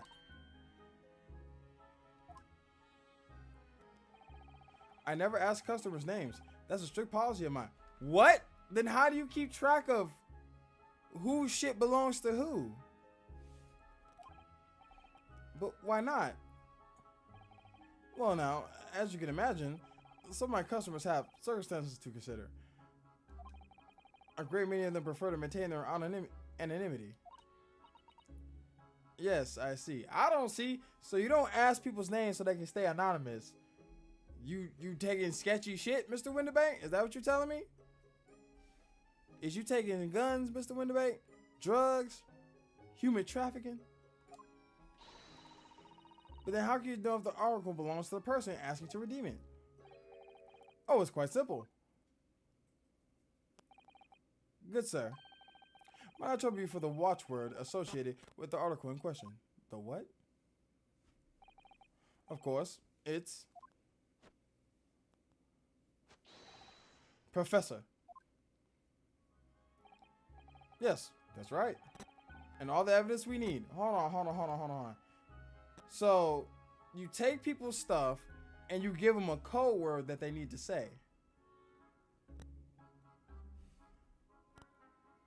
But wait, then hold on.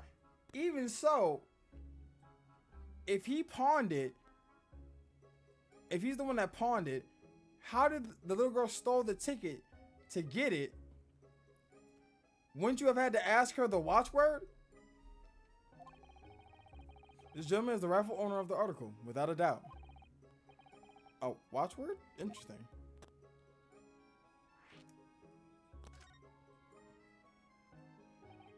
So, about these watchwords, Mr. Winterbank. As I just explained, I never ask a customer's name when they deposit items with me. There are many reasons why. Certain customers would like to keep their activities secret. That wasn't an exactly subtle glance at Mr. Sholmes, was it?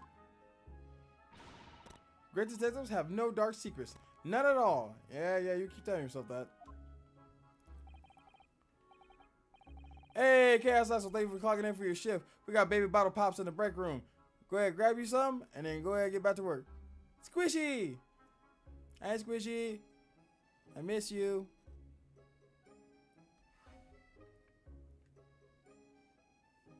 Yes, well, anyway. That's all.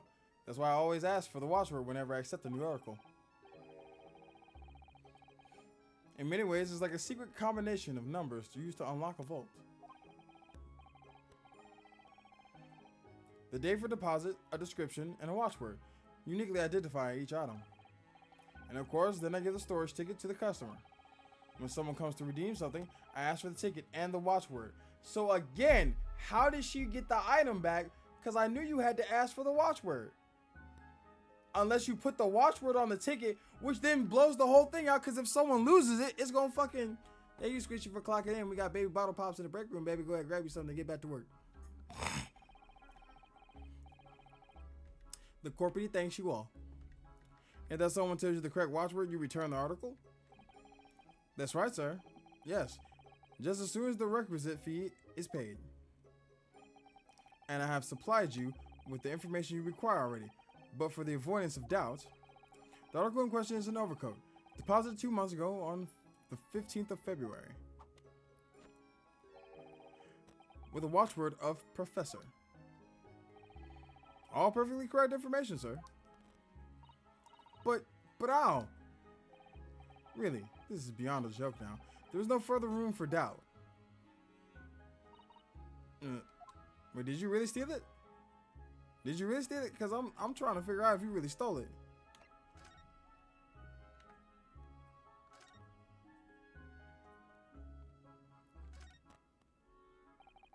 Excuse me, but who are you? One would expect the inquirer to introduce himself first.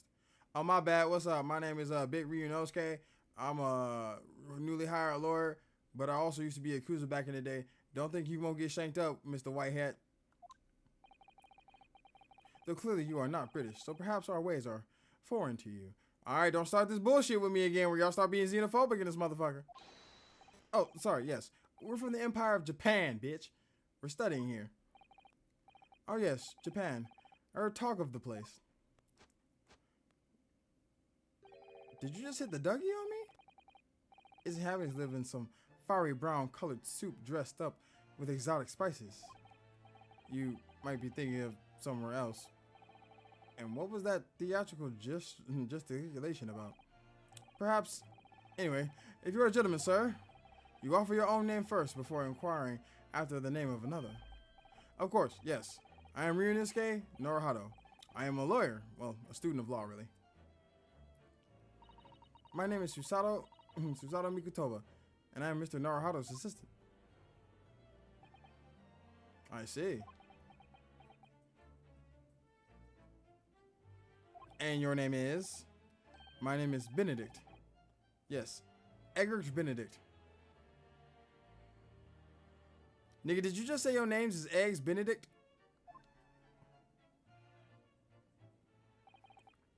Enchanté. And this is my stand, Boogie Woogie. He's so refined in how he holds himself and how he speaks, but that name is suspicious. Now, to the matter at hand. Hey man, you gonna stop busting moves on me? My overcoat, return it at once to someone with style to carry it off. Every move makes, every breath takes. I can't stand watching them.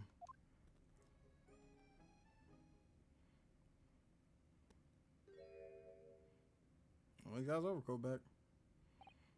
So, let that be an end of the matter. And thank you for your custom, Mr. Egbert Benedict, sir. With such reasonable rates of interest, I may even decide to come back. This is why I hate grown-ups. Just because I'm a diver, everyone thinks that makes me a liar. A liar. And the contents of the coat pockets, if you please, broker. But of course, sir, here's the disc for you. Just this one? Pardon, sir? I was expecting another, that is, I deposited another. See, I knew this nigga was sketchy. I knew he was.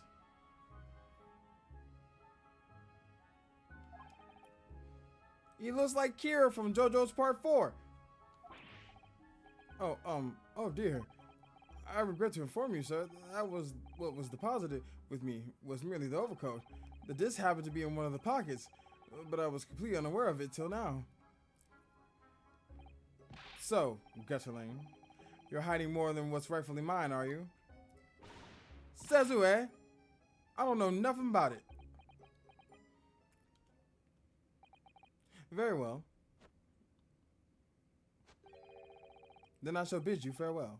Say goodbye to style. Wait a minute. That disc. It's mine. Whoa! Oh shit! What do you think you're doing, you little tramp? Whoa! Okay, hold on. We don't have to call her out her name.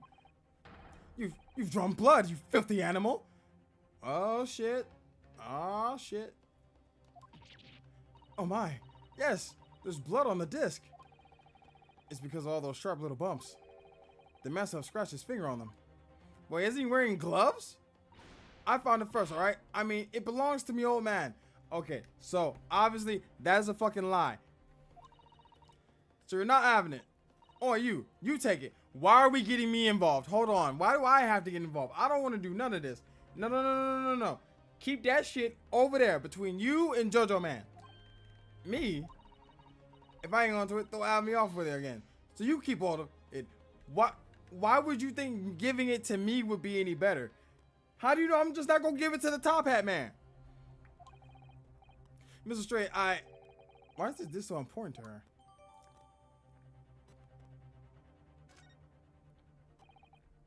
You there, in the black livery. Hand that disc over to me at once, please. No, don't. He's lying. Grown-ups are all liars. Then why would you give me the fucking disc? I'm a grown-up. What do I do now? How am I going to resolve this?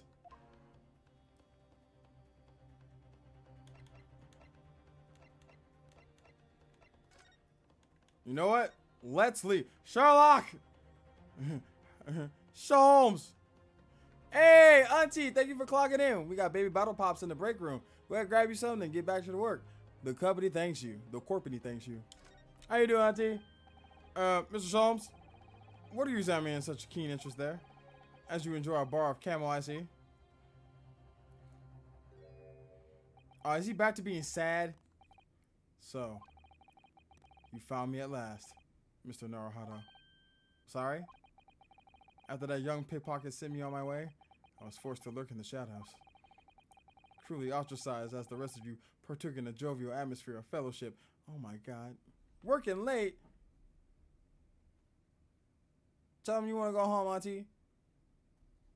Let them know. Let them know you run shit there. I had nothing to occupy my mind, but was too ashamed to let society see my downfall had done to me. Bro, you could have just came back over. Like, yeah, she told you to bug her off, but like you could just chill with us. The worst part, I work from home as it is. Ah, damn. All right, here's what you do, Auntie, right? You get one of those like mouse mover things, and just download that, and then it makes it look like your screen's active if they track your activity movement.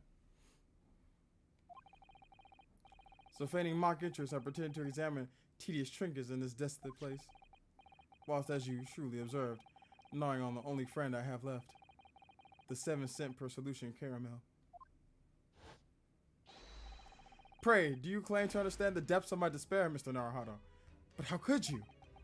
I was so lonely, so desperately lonely. Nigga, we were right there. Me and Susato were just right there. You could have just stood next to us. Bump all that. Could you help me out here? I'm between a rock and a hard place. Then why on earth didn't you rejoin the conversation? Things have gone from bad to worse here, you know. Yes, I overheard much of your conversation. Or rather, In my craving for human contact, my ears devoured every word that was uttered. You really were sad, weren't you? Poor Mr. Sholmes. I feel simply awful for you. Don't do that. Don't encourage him. Don't indulge him. You're a grown-ass man. It would seem that my inferences are correct.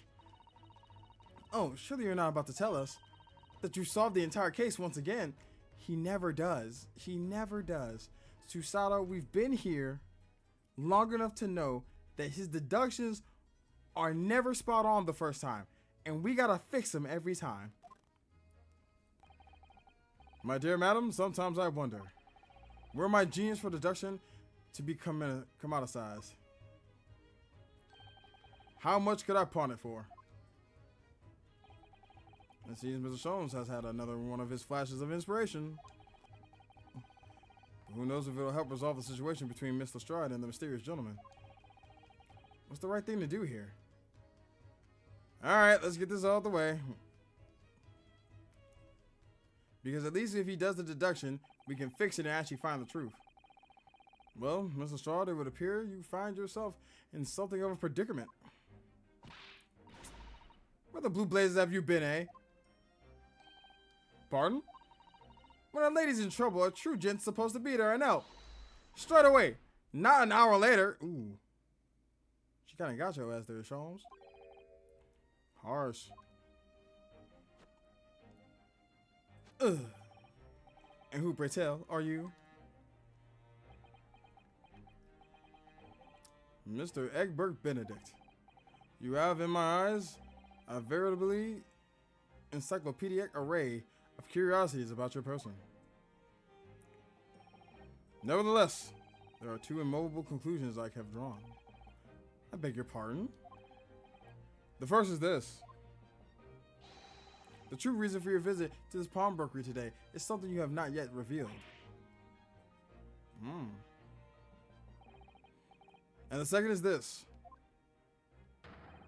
A considerable crime is in contemplation. One you will orchestrate with the intent to steal a vast sum of money. Well, Mr. Benedict, what say you to my deductions? How? You're just white as a hard-boiled egg. It would seem that once again, Mr. Sholmes has made a flawless deduction. Alright, I'll give him this one because he apparently got a little bit of information. Just who do you think you are, sir? Ah, yes. As I hoped. That is precisely the pained expression I was looking for.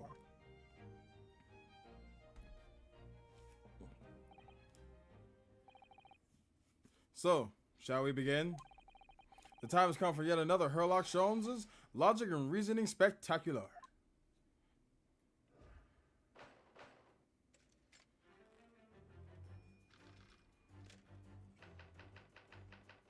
Mystery Man's aim.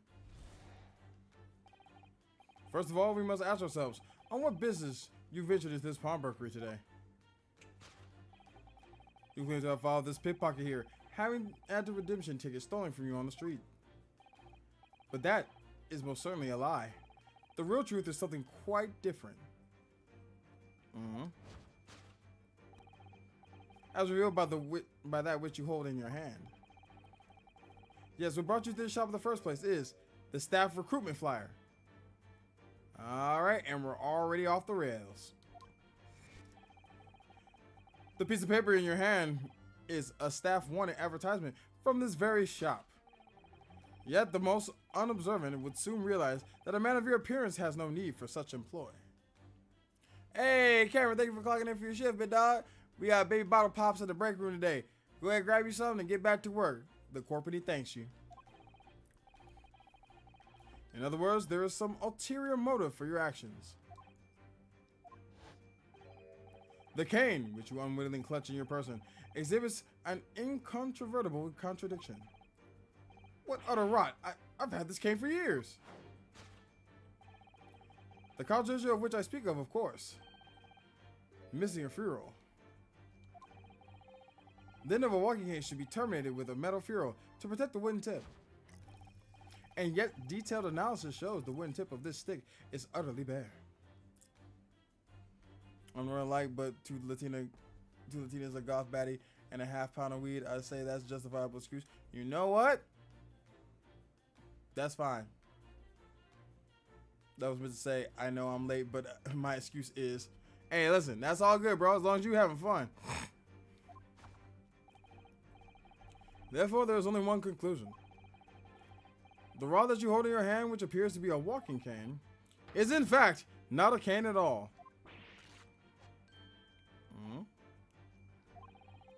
You recoil, sir. Is something wrong?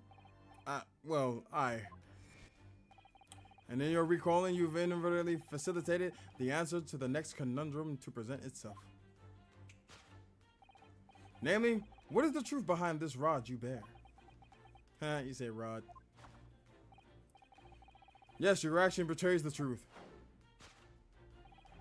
The handle, which you evidently would like to conceal, is the key to understanding this riddle, you see. From the moment I saw it, I was suspicious. My suspicions were aroused. What walking cane demands such a stout handle, I mused. But of course, as I said, this isn't a walking cane. No, that rod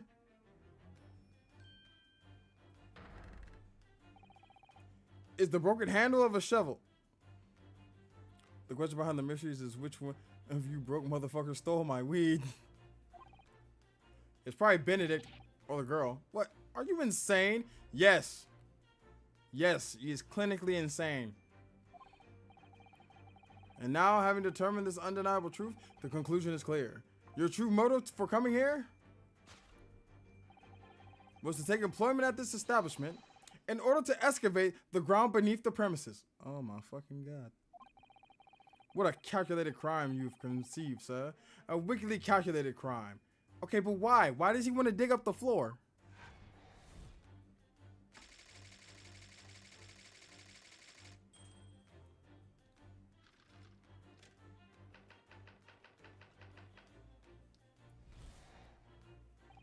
Now, Mr. Benedict, let us continue. Let's not.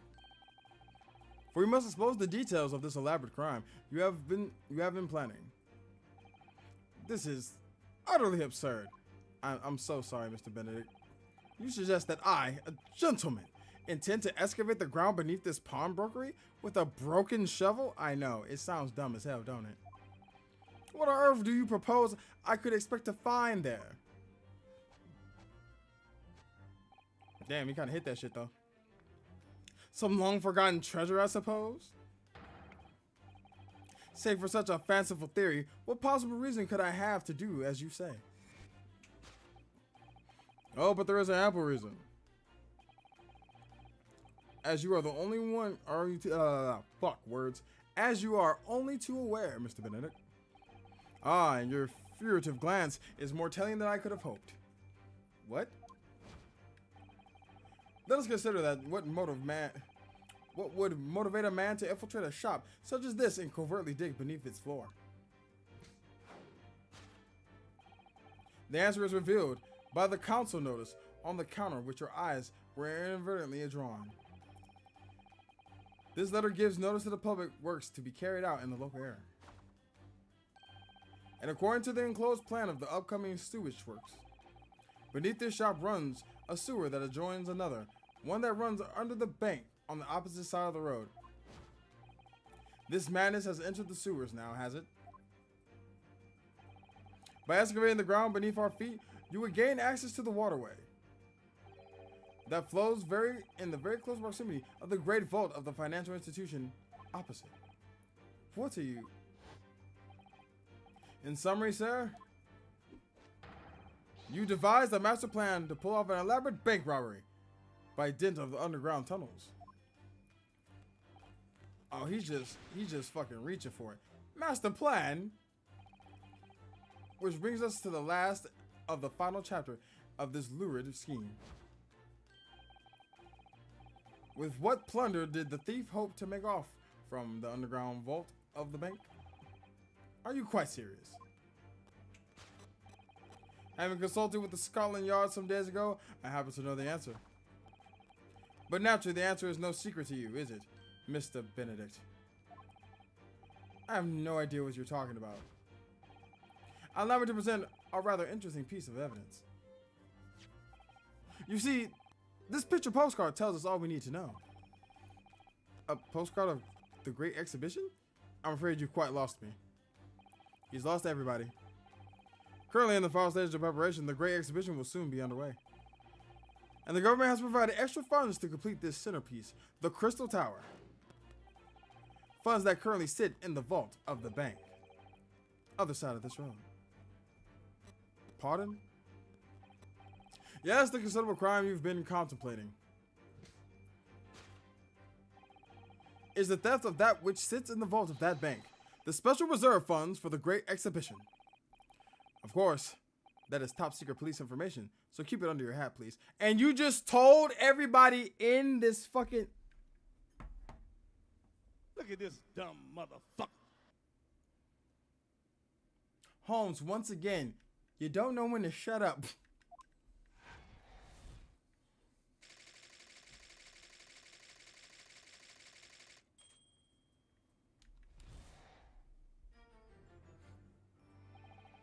Thus concludes Sherlock Holmes' great deduction of the pawnbroking puzzle.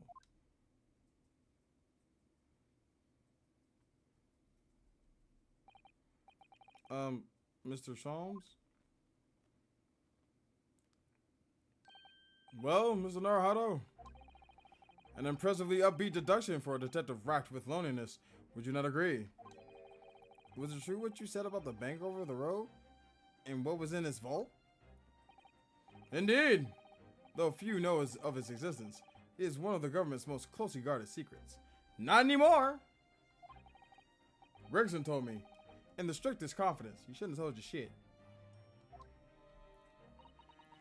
But you just announced it to everyone here, rather loudly, in fact. See, that's what I'm saying. I knew Susato was a smart one. Ah. And if it's such a big secret, how would Mr. Benedict have come to find out about it? Except for right now, when you just told him. There could be but one explanation for that. Clearly it's because the man is a criminal. That's not how that works. What if he didn't know anything about the money in the vault? If he's a criminal, as you said, then buying a brand new shovel is sure to be the first thing he does now that you've revealed the secret. Oh. Or if he doesn't, maybe Mr. Winterbank will. He already has plenty of shovels here after all. Oh, my life. I assure you, I'm not so unscrupulous. Well, hopefully this has taught you a valuable lesson. And that would be, sensitive information must be handled with the utmost of care. Or just don't tell Sherlock Holmes any secrets. One can never be sure that someone privy to secrets won't disclose them. And once the word is out, it's out. Perhaps I'll think twice before confiding in you next time, Mr. Holmes. An excellent idea, Mr. Naruhodo. An excellent idea. Well then, Mr. Naruhodo, you know what to do, I'm sure. Yeah, I'll get to fixing everything. Yes, let's listen to the great deduction again and see if we can massage it into shape. Very well then. Let us once more, from the beginning, of Sherlock Holmes' magnificent logic and reasoning spectacular.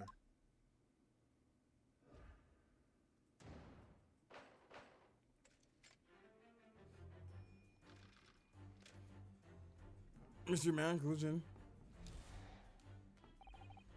First of all, we must ask ourselves on what business you ventured the pawnbrokery today. Glad that follow the paper here, Harry. I had the redemption ticket stolen from you on the street. But that is most certainly a lie. The real truth is something quite different. As revealed by which you hold in your hand. Yes, what brought you in this shop in the first place? A staff recruitment flyer. So, by Mr. Sholmes' reasoning, Mr. Benedict came here in order to apply for a job so he could dig down through the floor. Yes, in an attempt to tunnel into the sewers and gain access to the money in the vault of the bank across the road. But he wouldn't get very far with a broken shovel, would he? No, I think it's fair to say his motives lie elsewhere. The question is, where? What did bring Mr. Benedict here at this particular point in time? Recruitment flyer, the cane.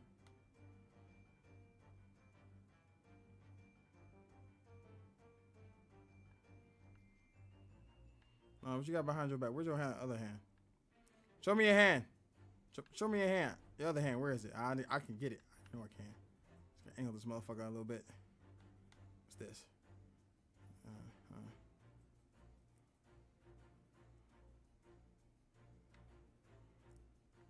Oh, wait a minute.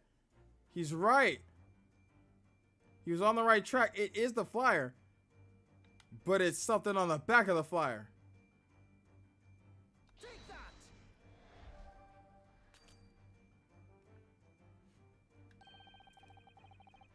Those notes were scrawled by someone famous, and as such are worth a considerable sum of money.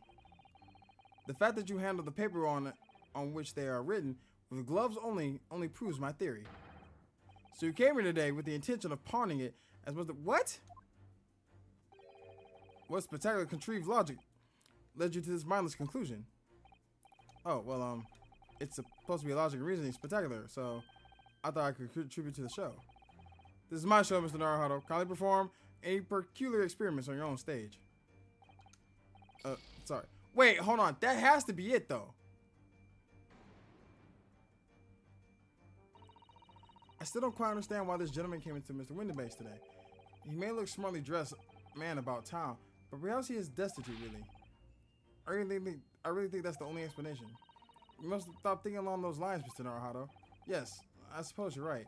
Well, in that case, perhaps there's something in this pawn shop that the man is looking for. Let's look closely and see if there's anything about this person that gives us a clue. Wait, hold on. How is it not the scribbled writing? Because this is the girl right here. Look. It's literally the girl. This is her. It's not the staff recruitment flyer. How is it not the cane?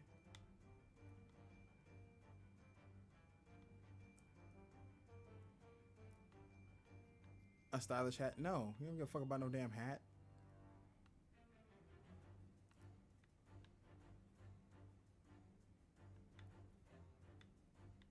Am I fucking tripping?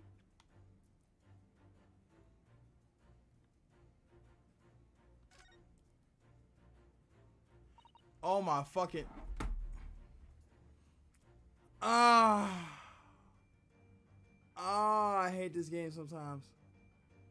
I swear to God, if I lost a thing because I didn't click to examine it, and so when I presented it, it doesn't count the fucking writing on the back. I'm so fucking tilted, bro.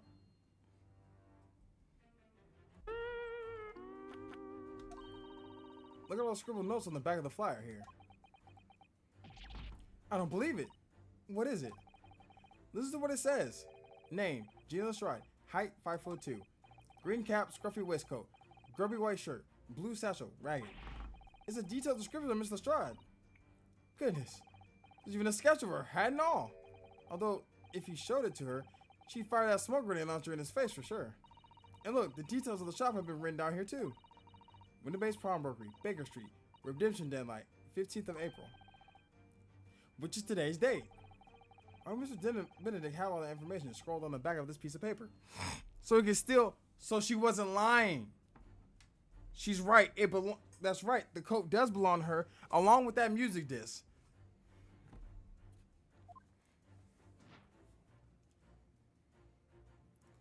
I hate this game so much.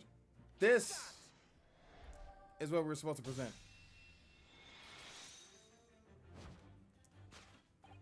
Yes, what brought you to this shop in the first place is the info about Miss Lestrade.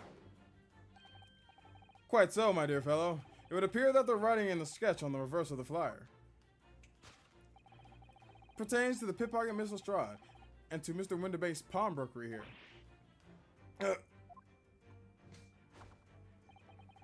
You originally told us that you had merely given chase after Miss Lestrade stole the redemption ticket from you. But that, sir, is a thinly veiled lie.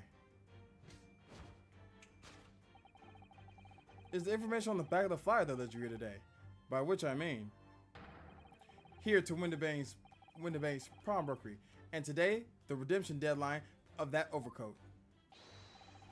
So you waited outside for the young girl matching the description you have written down to arrive. And you have gone to some lengths to hide the reason for your pursuit of Miss Lestrade. In other words, there is some ulterior motive for your actions. The cane, which you unwittingly clutched to your person, exhibits an incontrovertible contradiction. What utter rot? I've had this cane for years. The contradiction of which I speak of course, is the missing ferrule. What's a ferrule? It's a metal cap commonly found at the end of a cane, Mr. Naruhado. Ah, the bit that makes the nice clacking sound on the pavement. Yes, exactly. And Mr. Sholmes is right. It appears to be missing on this cane. Hey, what's good, loser? How you doing today, bro? Welcome in, welcome in. We're playing some Ace Attorney. Come, sit a spell. But it doesn't actually look broken, does it? No, it doesn't. Though the gentleman certainly did recoil when Mr. Sholmes identified the cane as suspicious. In other words, there's some secret about the cane Mr. Benedict would rather we not know. When Aiden running ranked? Oh shit! Yeah, well, that's what I'm talking about. Is that I'm guessing that's in Siege, right? Not the stylish hat. I'm guessing it's the initials. Look here, Mr. Sato. There are some letters on the handle. Oh yes, those must be initials, I think. Hey, good shit, good shit, good shit. Were these like your promos? Not promos. What is it? Placements. Were these like your placement matches, or is this just a regular like rank session for you? In the West, it's customary for people to engrave their belongings with the first letters of their names. Just regular rank. Also clutched the 1v2 in that game. Hey, nice, nice. Hey, loser, who are your favorite operators in Siege? It's been a while since I played it, but I used to like playing Echo, and I think her name was Frost, the one who had the fucking bear traps. And I think I like playing, what was the other girl? She had an assault rifle, and she shot concussion grenades. And Yang. I also like playing Yang on offense. I was playing Thor. Oh yeah, I don't know who that one is. That must be a new operator. So Herlock Sholmes would be HS, you mean? Hold up, I can't hear, my ears are ringing. Give me a bit. All right, take your time, bro. And this is on this cane, obviously. Oh. AG? Why does it feel as though that's not quite right? Because that's not how you fucking spell Egbert Benedict. All right, anything else in here, just in case? It's not the hat. I know it stands for not the hat. Hold on, let me make sure ain't nothing on your... Make sure ain't nothing on your wrist, bro. I gotta look you all over. Yep, this is a white man. Anything on your back?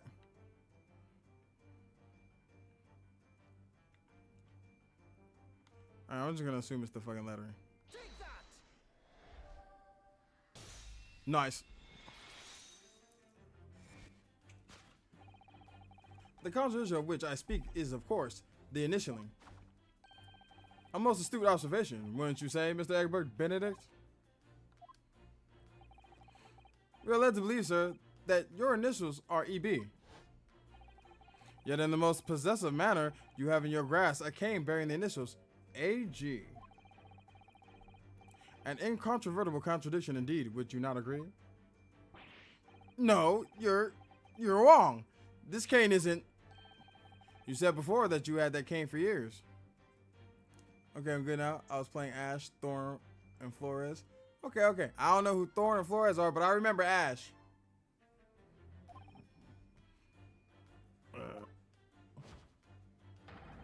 So don't try and tell us that you just borrowed it from a friend or found it in the park.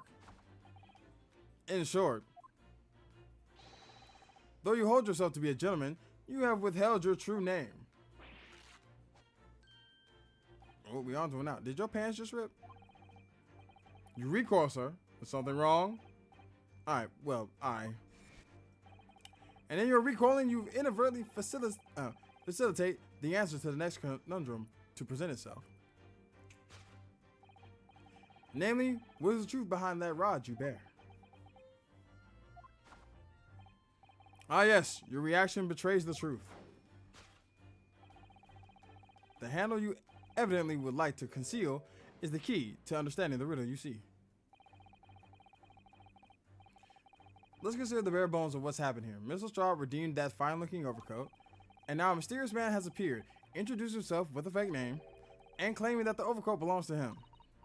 But we know that he actually identified Miss Lestrade from a written description, which suggests that everything else he's told us is untrue. So what we need to do here is somehow prove that the overcoat cannot possibly belong to him. I'm getting better. The only reason I'm playing Siege is because 9 months ago my friend dared me to hit #1 champ, learn every operator and map, and be a popular streamer in it. Dang. So basically you're just doing it as a challenge run. Cause yeah, weren't you all about you were all about Counter-Strike for a good bit before you hopped on the Siege grind, if I recall correctly.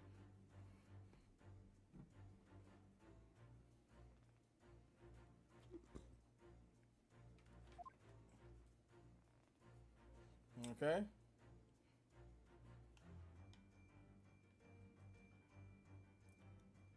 Handle. What's the handle? It's a rather strange handle for sure. Yes, certainly unusual for a gentleman's cane. You expect to see such a cane being twirled charmingly by its owner as he skips merrily down the street. Just because CS is too glitchy for me right now. My aim jitters when I'm not even touching the mouse. Ooh. Oh yeah, I know for those games, aim is everything. Because you only got a split second to react before you get popped by like an op or some shit. Or AK. You do? Something has just occurred to me. We have a shovel back in our office, don't we? Yes, you're right. And its handle is exactly the same shape as this cane's. Here we go. Now I'm starting to wonder if it's not actually the cane at all, but a spade.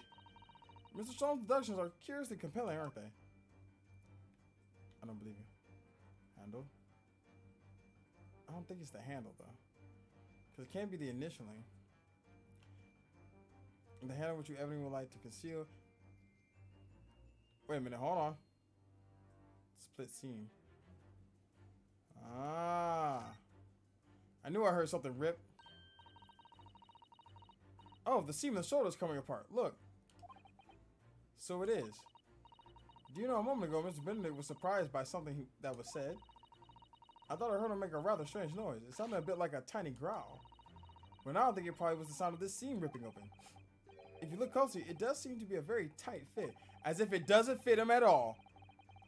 The seams are stretched to bursting. He wouldn't have a hope of fastening in the front. If he were to run around in it, I'm sure the whole thing would fall apart. That I'd like to see. Sorry? So how can we make Mr. Benedict run around? She's really giving this some thought.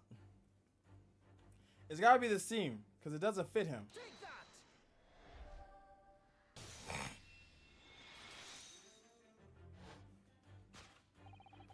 The split seam, which you evidently would like to conceal, is the key to understanding this riddle, you see. Yes, because the overcoat is rather obviously a poor fit. Having forced it over your broad shoulders, the seam is already breaking apart. My suspicions were aroused from the outset. When you so badly lied about your name and so boldly waylaid this pickpocket. This catalog of untruths has all been for one very specific purpose. To steal the article that young girl redeemed from Mr. Winterbank. Ah! But what really irks me is this. The considerable crime I initially imagined has been considerably curtailed. To abscond with a redeemed item. Alright.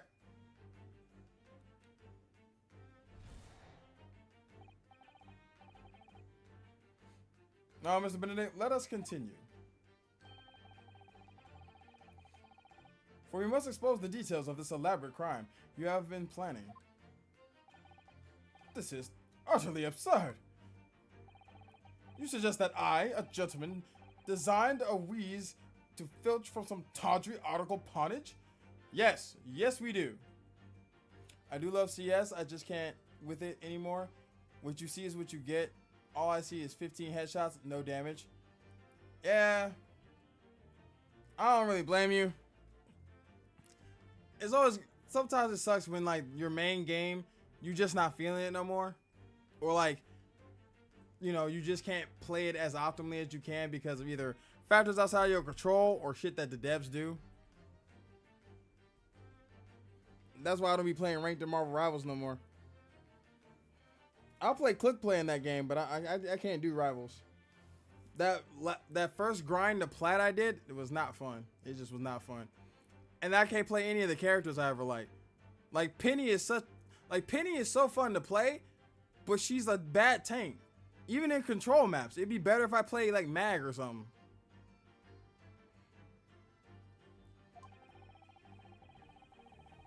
Have you forgotten that I redeemed the article in the proper manner using the watchword? Hey, you ain't gonna hit that slide on me no more, man. Had I not been the one to deposit it in the first place, how could I possibly know the relevant details? Let's say pass. Oh, but the watchword can be discovered. As you are only too well aware, Mr. Benedict. Ah, and your furtive glance is more telling than I could have hoped. What? Let us consider how one might come to learn the secret watchword relating to the pawn property of another. It's gotta be the ledger. The method is revealed by the council notice on the counter. That is not it. It is the fucking ledger. It's gotta be the ledger. The direction of the deduction must change rather dramatically now, I think. Yes, no more talk of tunneling into sewers, which is a pity because it all sounded rather exciting. Anyway, you can't deny that this mysterious gentleman did know the watchword. Yes, Professor. If you didn't know that word, Mr. Winterbank would never allow you to redeem the article. Or, looking at it another way, if you did know that word, Mr. Winterbank would allow you to redeem the article whether it was yours or not. So the question is, could this gentleman have found out the watchword somehow? Council notice. Is it not the ledger?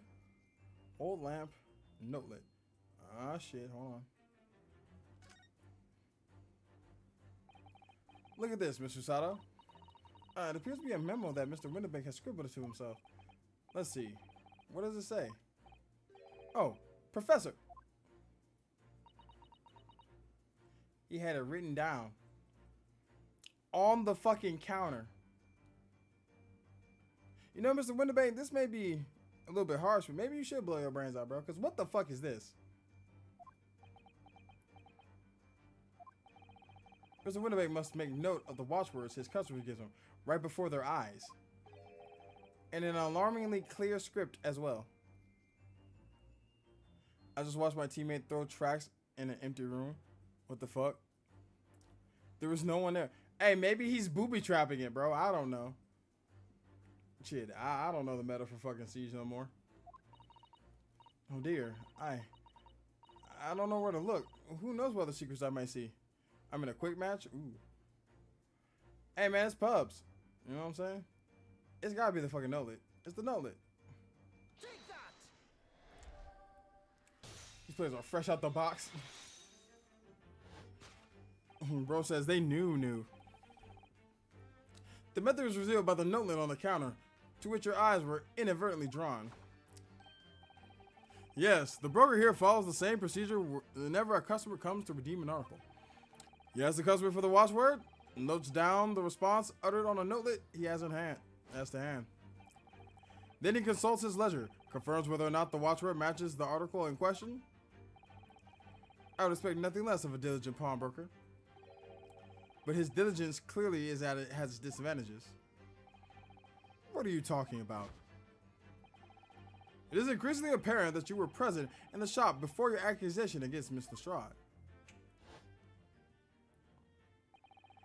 In all likelihood, you followed her inside and observed her talking with Mr. Windibank. When the diligent broker made note of the watchword, as in his common practice, you observed him writing down the word professor on the note lid beside the ledger. Got his ass. One of them is Comband. Oh. Oh, damn. Well, it's going to be kind of hard to communicate with that man.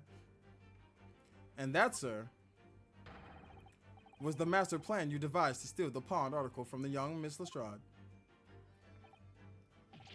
Master plan? Which brings us to the last and final chapter of this lurid scheme. Why you would go to such lengths to redeem that particular article from this pawnbroker? Are you quite serious?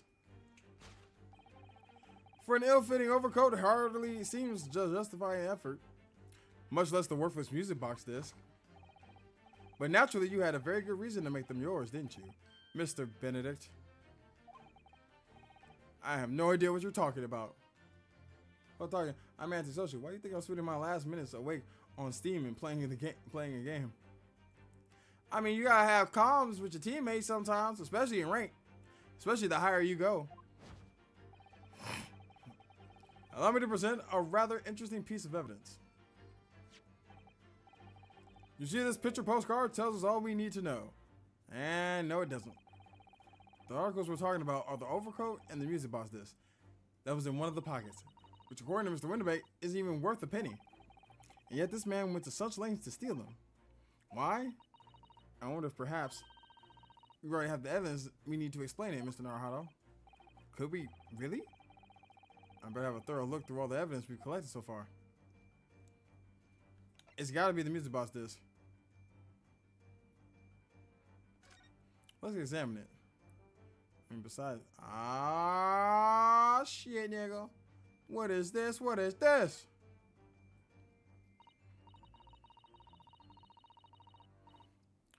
Oh, there's a little scrap of paper stuck onto the reverse side of the disc. Look! And a scribbled word or two. It looks like it's somebody's name. It's for McGilded. For McGilded? McGilded? It couldn't be. But it is, Mr. Naruhodo. A name I shall never forget for as long as I live. But why? Why is his name on this?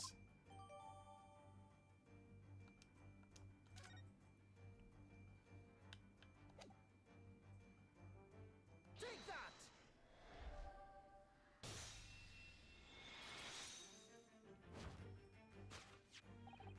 You see, this music box disc tells us all we need to know. What's that? On the back. It reads, for McGilded.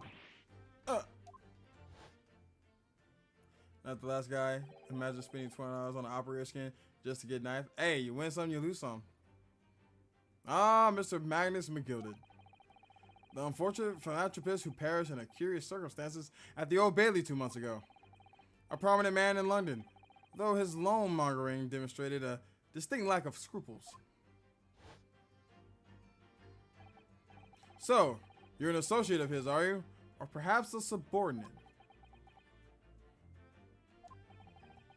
Mr. McGilded was a man of unusually small stature. In fact, he was precisely the right size for that overcoat that you squeezed yourself into. Your true identity remains shrouded in mystery, Mr. Egbert Benedict. But the final conclusion here is crystal clear. The reason you came to this pawnbrokery today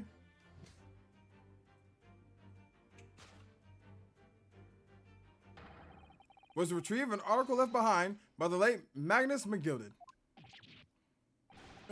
All right, Egbert. Fess up.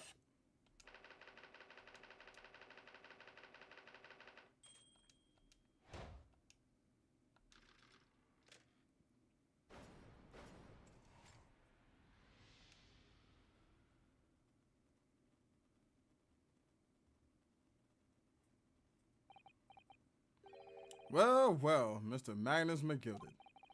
Not a name I expected to hear in these circumstances. All right, Benedict, fess up. You've been caught. Mr. Sholmes, I'm afraid there's something very troubling on my mind. Pray tell, Mr. Sato. Well, according to what Mr. Windabate told us earlier, today was the final day on which the coat could have been redeemed, was it not? Yes, ma'am. That is correct. Today would have been precisely 2 months since it was first deposited. Well, today is 15th of April, so 2 months ago today would have been the 15th of February, sir. That's right. It's all carefully recorded in my ledger. Deposit at 10:30 p.m., I see. What? But that's just... Yes, 15th of February. It's precisely the day in which the omnibus murder took place. At 10:30 in the evening. It's precisely the time in which the terrible events were unfolding. So that's when he got set ablaze in that carriage. Ooh. It's all connected. Suggestive is not the word I would have seen. It would seem the matter is entirely beyond coincidence.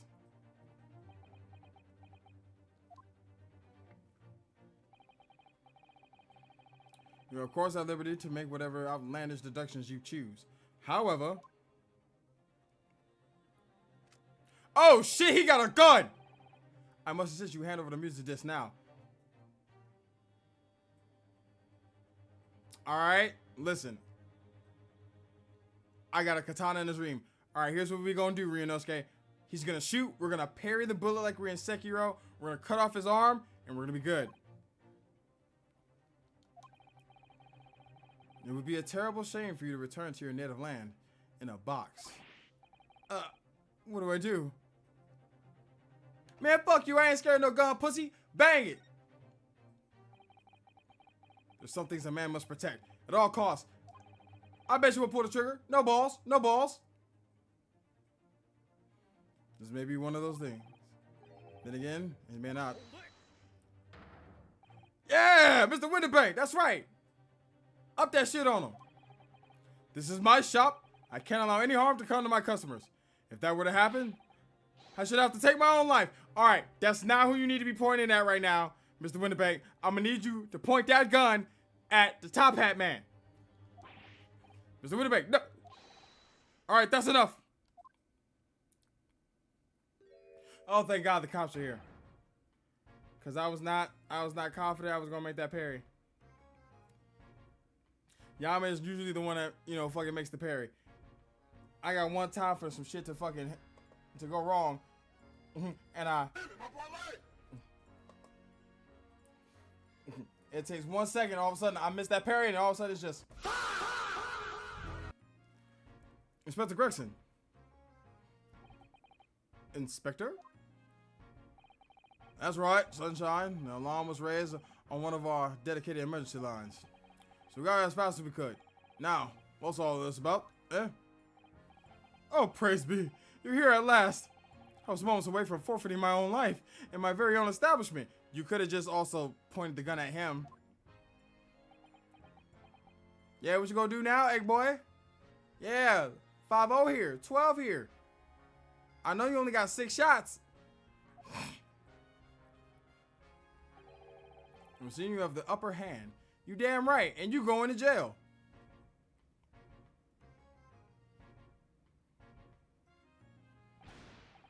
Right, you will have some explaining to do. I don't appreciate being bothered on some petty argy-bargy. Petty? Gregson, you walked in and the man was pointing a gun at me. What about this is petty? Thank you, Susato. Petty? Mr. Winterbank very nearly met his end. Yeah, by his own gun, as far as I can tell. Oh, they just don't give a fuck. London coppers don't give a shit. Oh dear. And the whole of Britain could meet its end if I don't get to the bottom of the case. I'm supposed to be walking out. What on earth is the case, Inspector? Spare no detail, Gregson. I might have said a little too much. No matter. It's nothing to do with you lot. Anyway, sir, you're gonna have to come with me down to the station. But of course, Inspector. What the fuck? He's getting away! Get after him, lots. Whistle the beat officer too. Sir. Gregson, you suck at your job. I'm saying. There's been a spout of thieves at pawn shops around here recently. So we fitted emergency buttons underneath the counters for brokers to let us know when there's trouble. Oh, Inspector, I was very worried there for a while. Very worried indeed. Wait. So you knew that, like, someone was stealing some shit down here. You come in here, man has a gun drawn, and you just think it's a petty robbery case. Not only that, you didn't, like, arrest him, put him in handcuffs, nothing. Which is some bullshit, because when I was framed for murder, I was in cuffs immediately. I woke up in cuffs. Now then, Mr. Permanently in the morning. Oh, yes? I'll be taking that whatever it is of McGilda's down to the yard. Thank you very much. So hand it over. Oh, yes, of course. No, don't. Don't give it to him. It's mine, that is. Mine. I'm sorry, miss. But anything belonging to McGilda has been taken in as evidence now. As evidence? If the police demand something as evidence, my dear fellow, we have no choice but to capitulate. It's all yours, Inspector. Yeah, I'm sorry, Gina.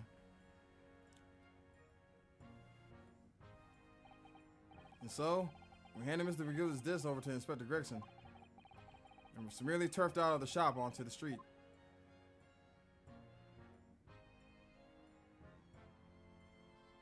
Woo! Shit.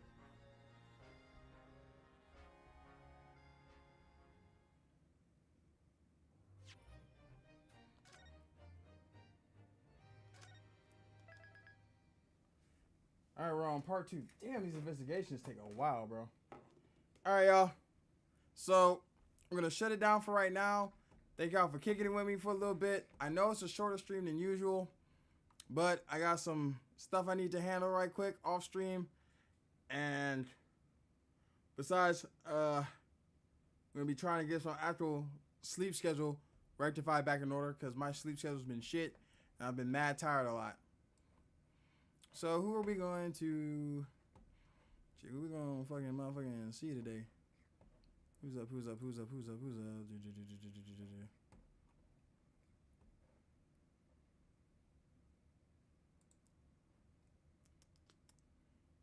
Anybody new? I don't really know anybody new. You know what? Why don't y'all go hang out with Effie Moo? She's playing some repo right now. Go ahead and show the homie Effie Moo some love. She's been showing us some love and in here in streams a lot of times, hanging out with Yame, playing some rivals. She's a real cool streamer, and I think y'all will like her. She's very funny, and also repo is a mad fun game to play too. So, Wednesday, Yame will be back on the 1s and 2s, giving y'all that amazing content. I believe he's going to be doing, if I'm not mistaken, some more Mugenics. I may be mistaken about that. Either that or Sekiro. It's one of the two. Or maybe both. Who knows? And then Thursday, we're going back to Bully. Okay? I know it's been a while. Thursday, no Bully. I was supposed to be on here Sunday to do some Sunday school, but that didn't really happen. So I'm making it up to you guys. It's going to be a full 4 hours or more of Bully on Thursday night. So make sure y'all don't miss it. All right? You already know what to do. If you're not in the Discord, go ahead and join the Discord. If you're now already listening to the dulcet tones of Yame motherfucking Nasty, go ahead and hop on that Spotify. And we got some amazing shorts and full-length content on the YouTube channel. So make sure y'all go like and subscribe to that. And as always, I love y'all, but I have to see y'all later. And Hooligans out.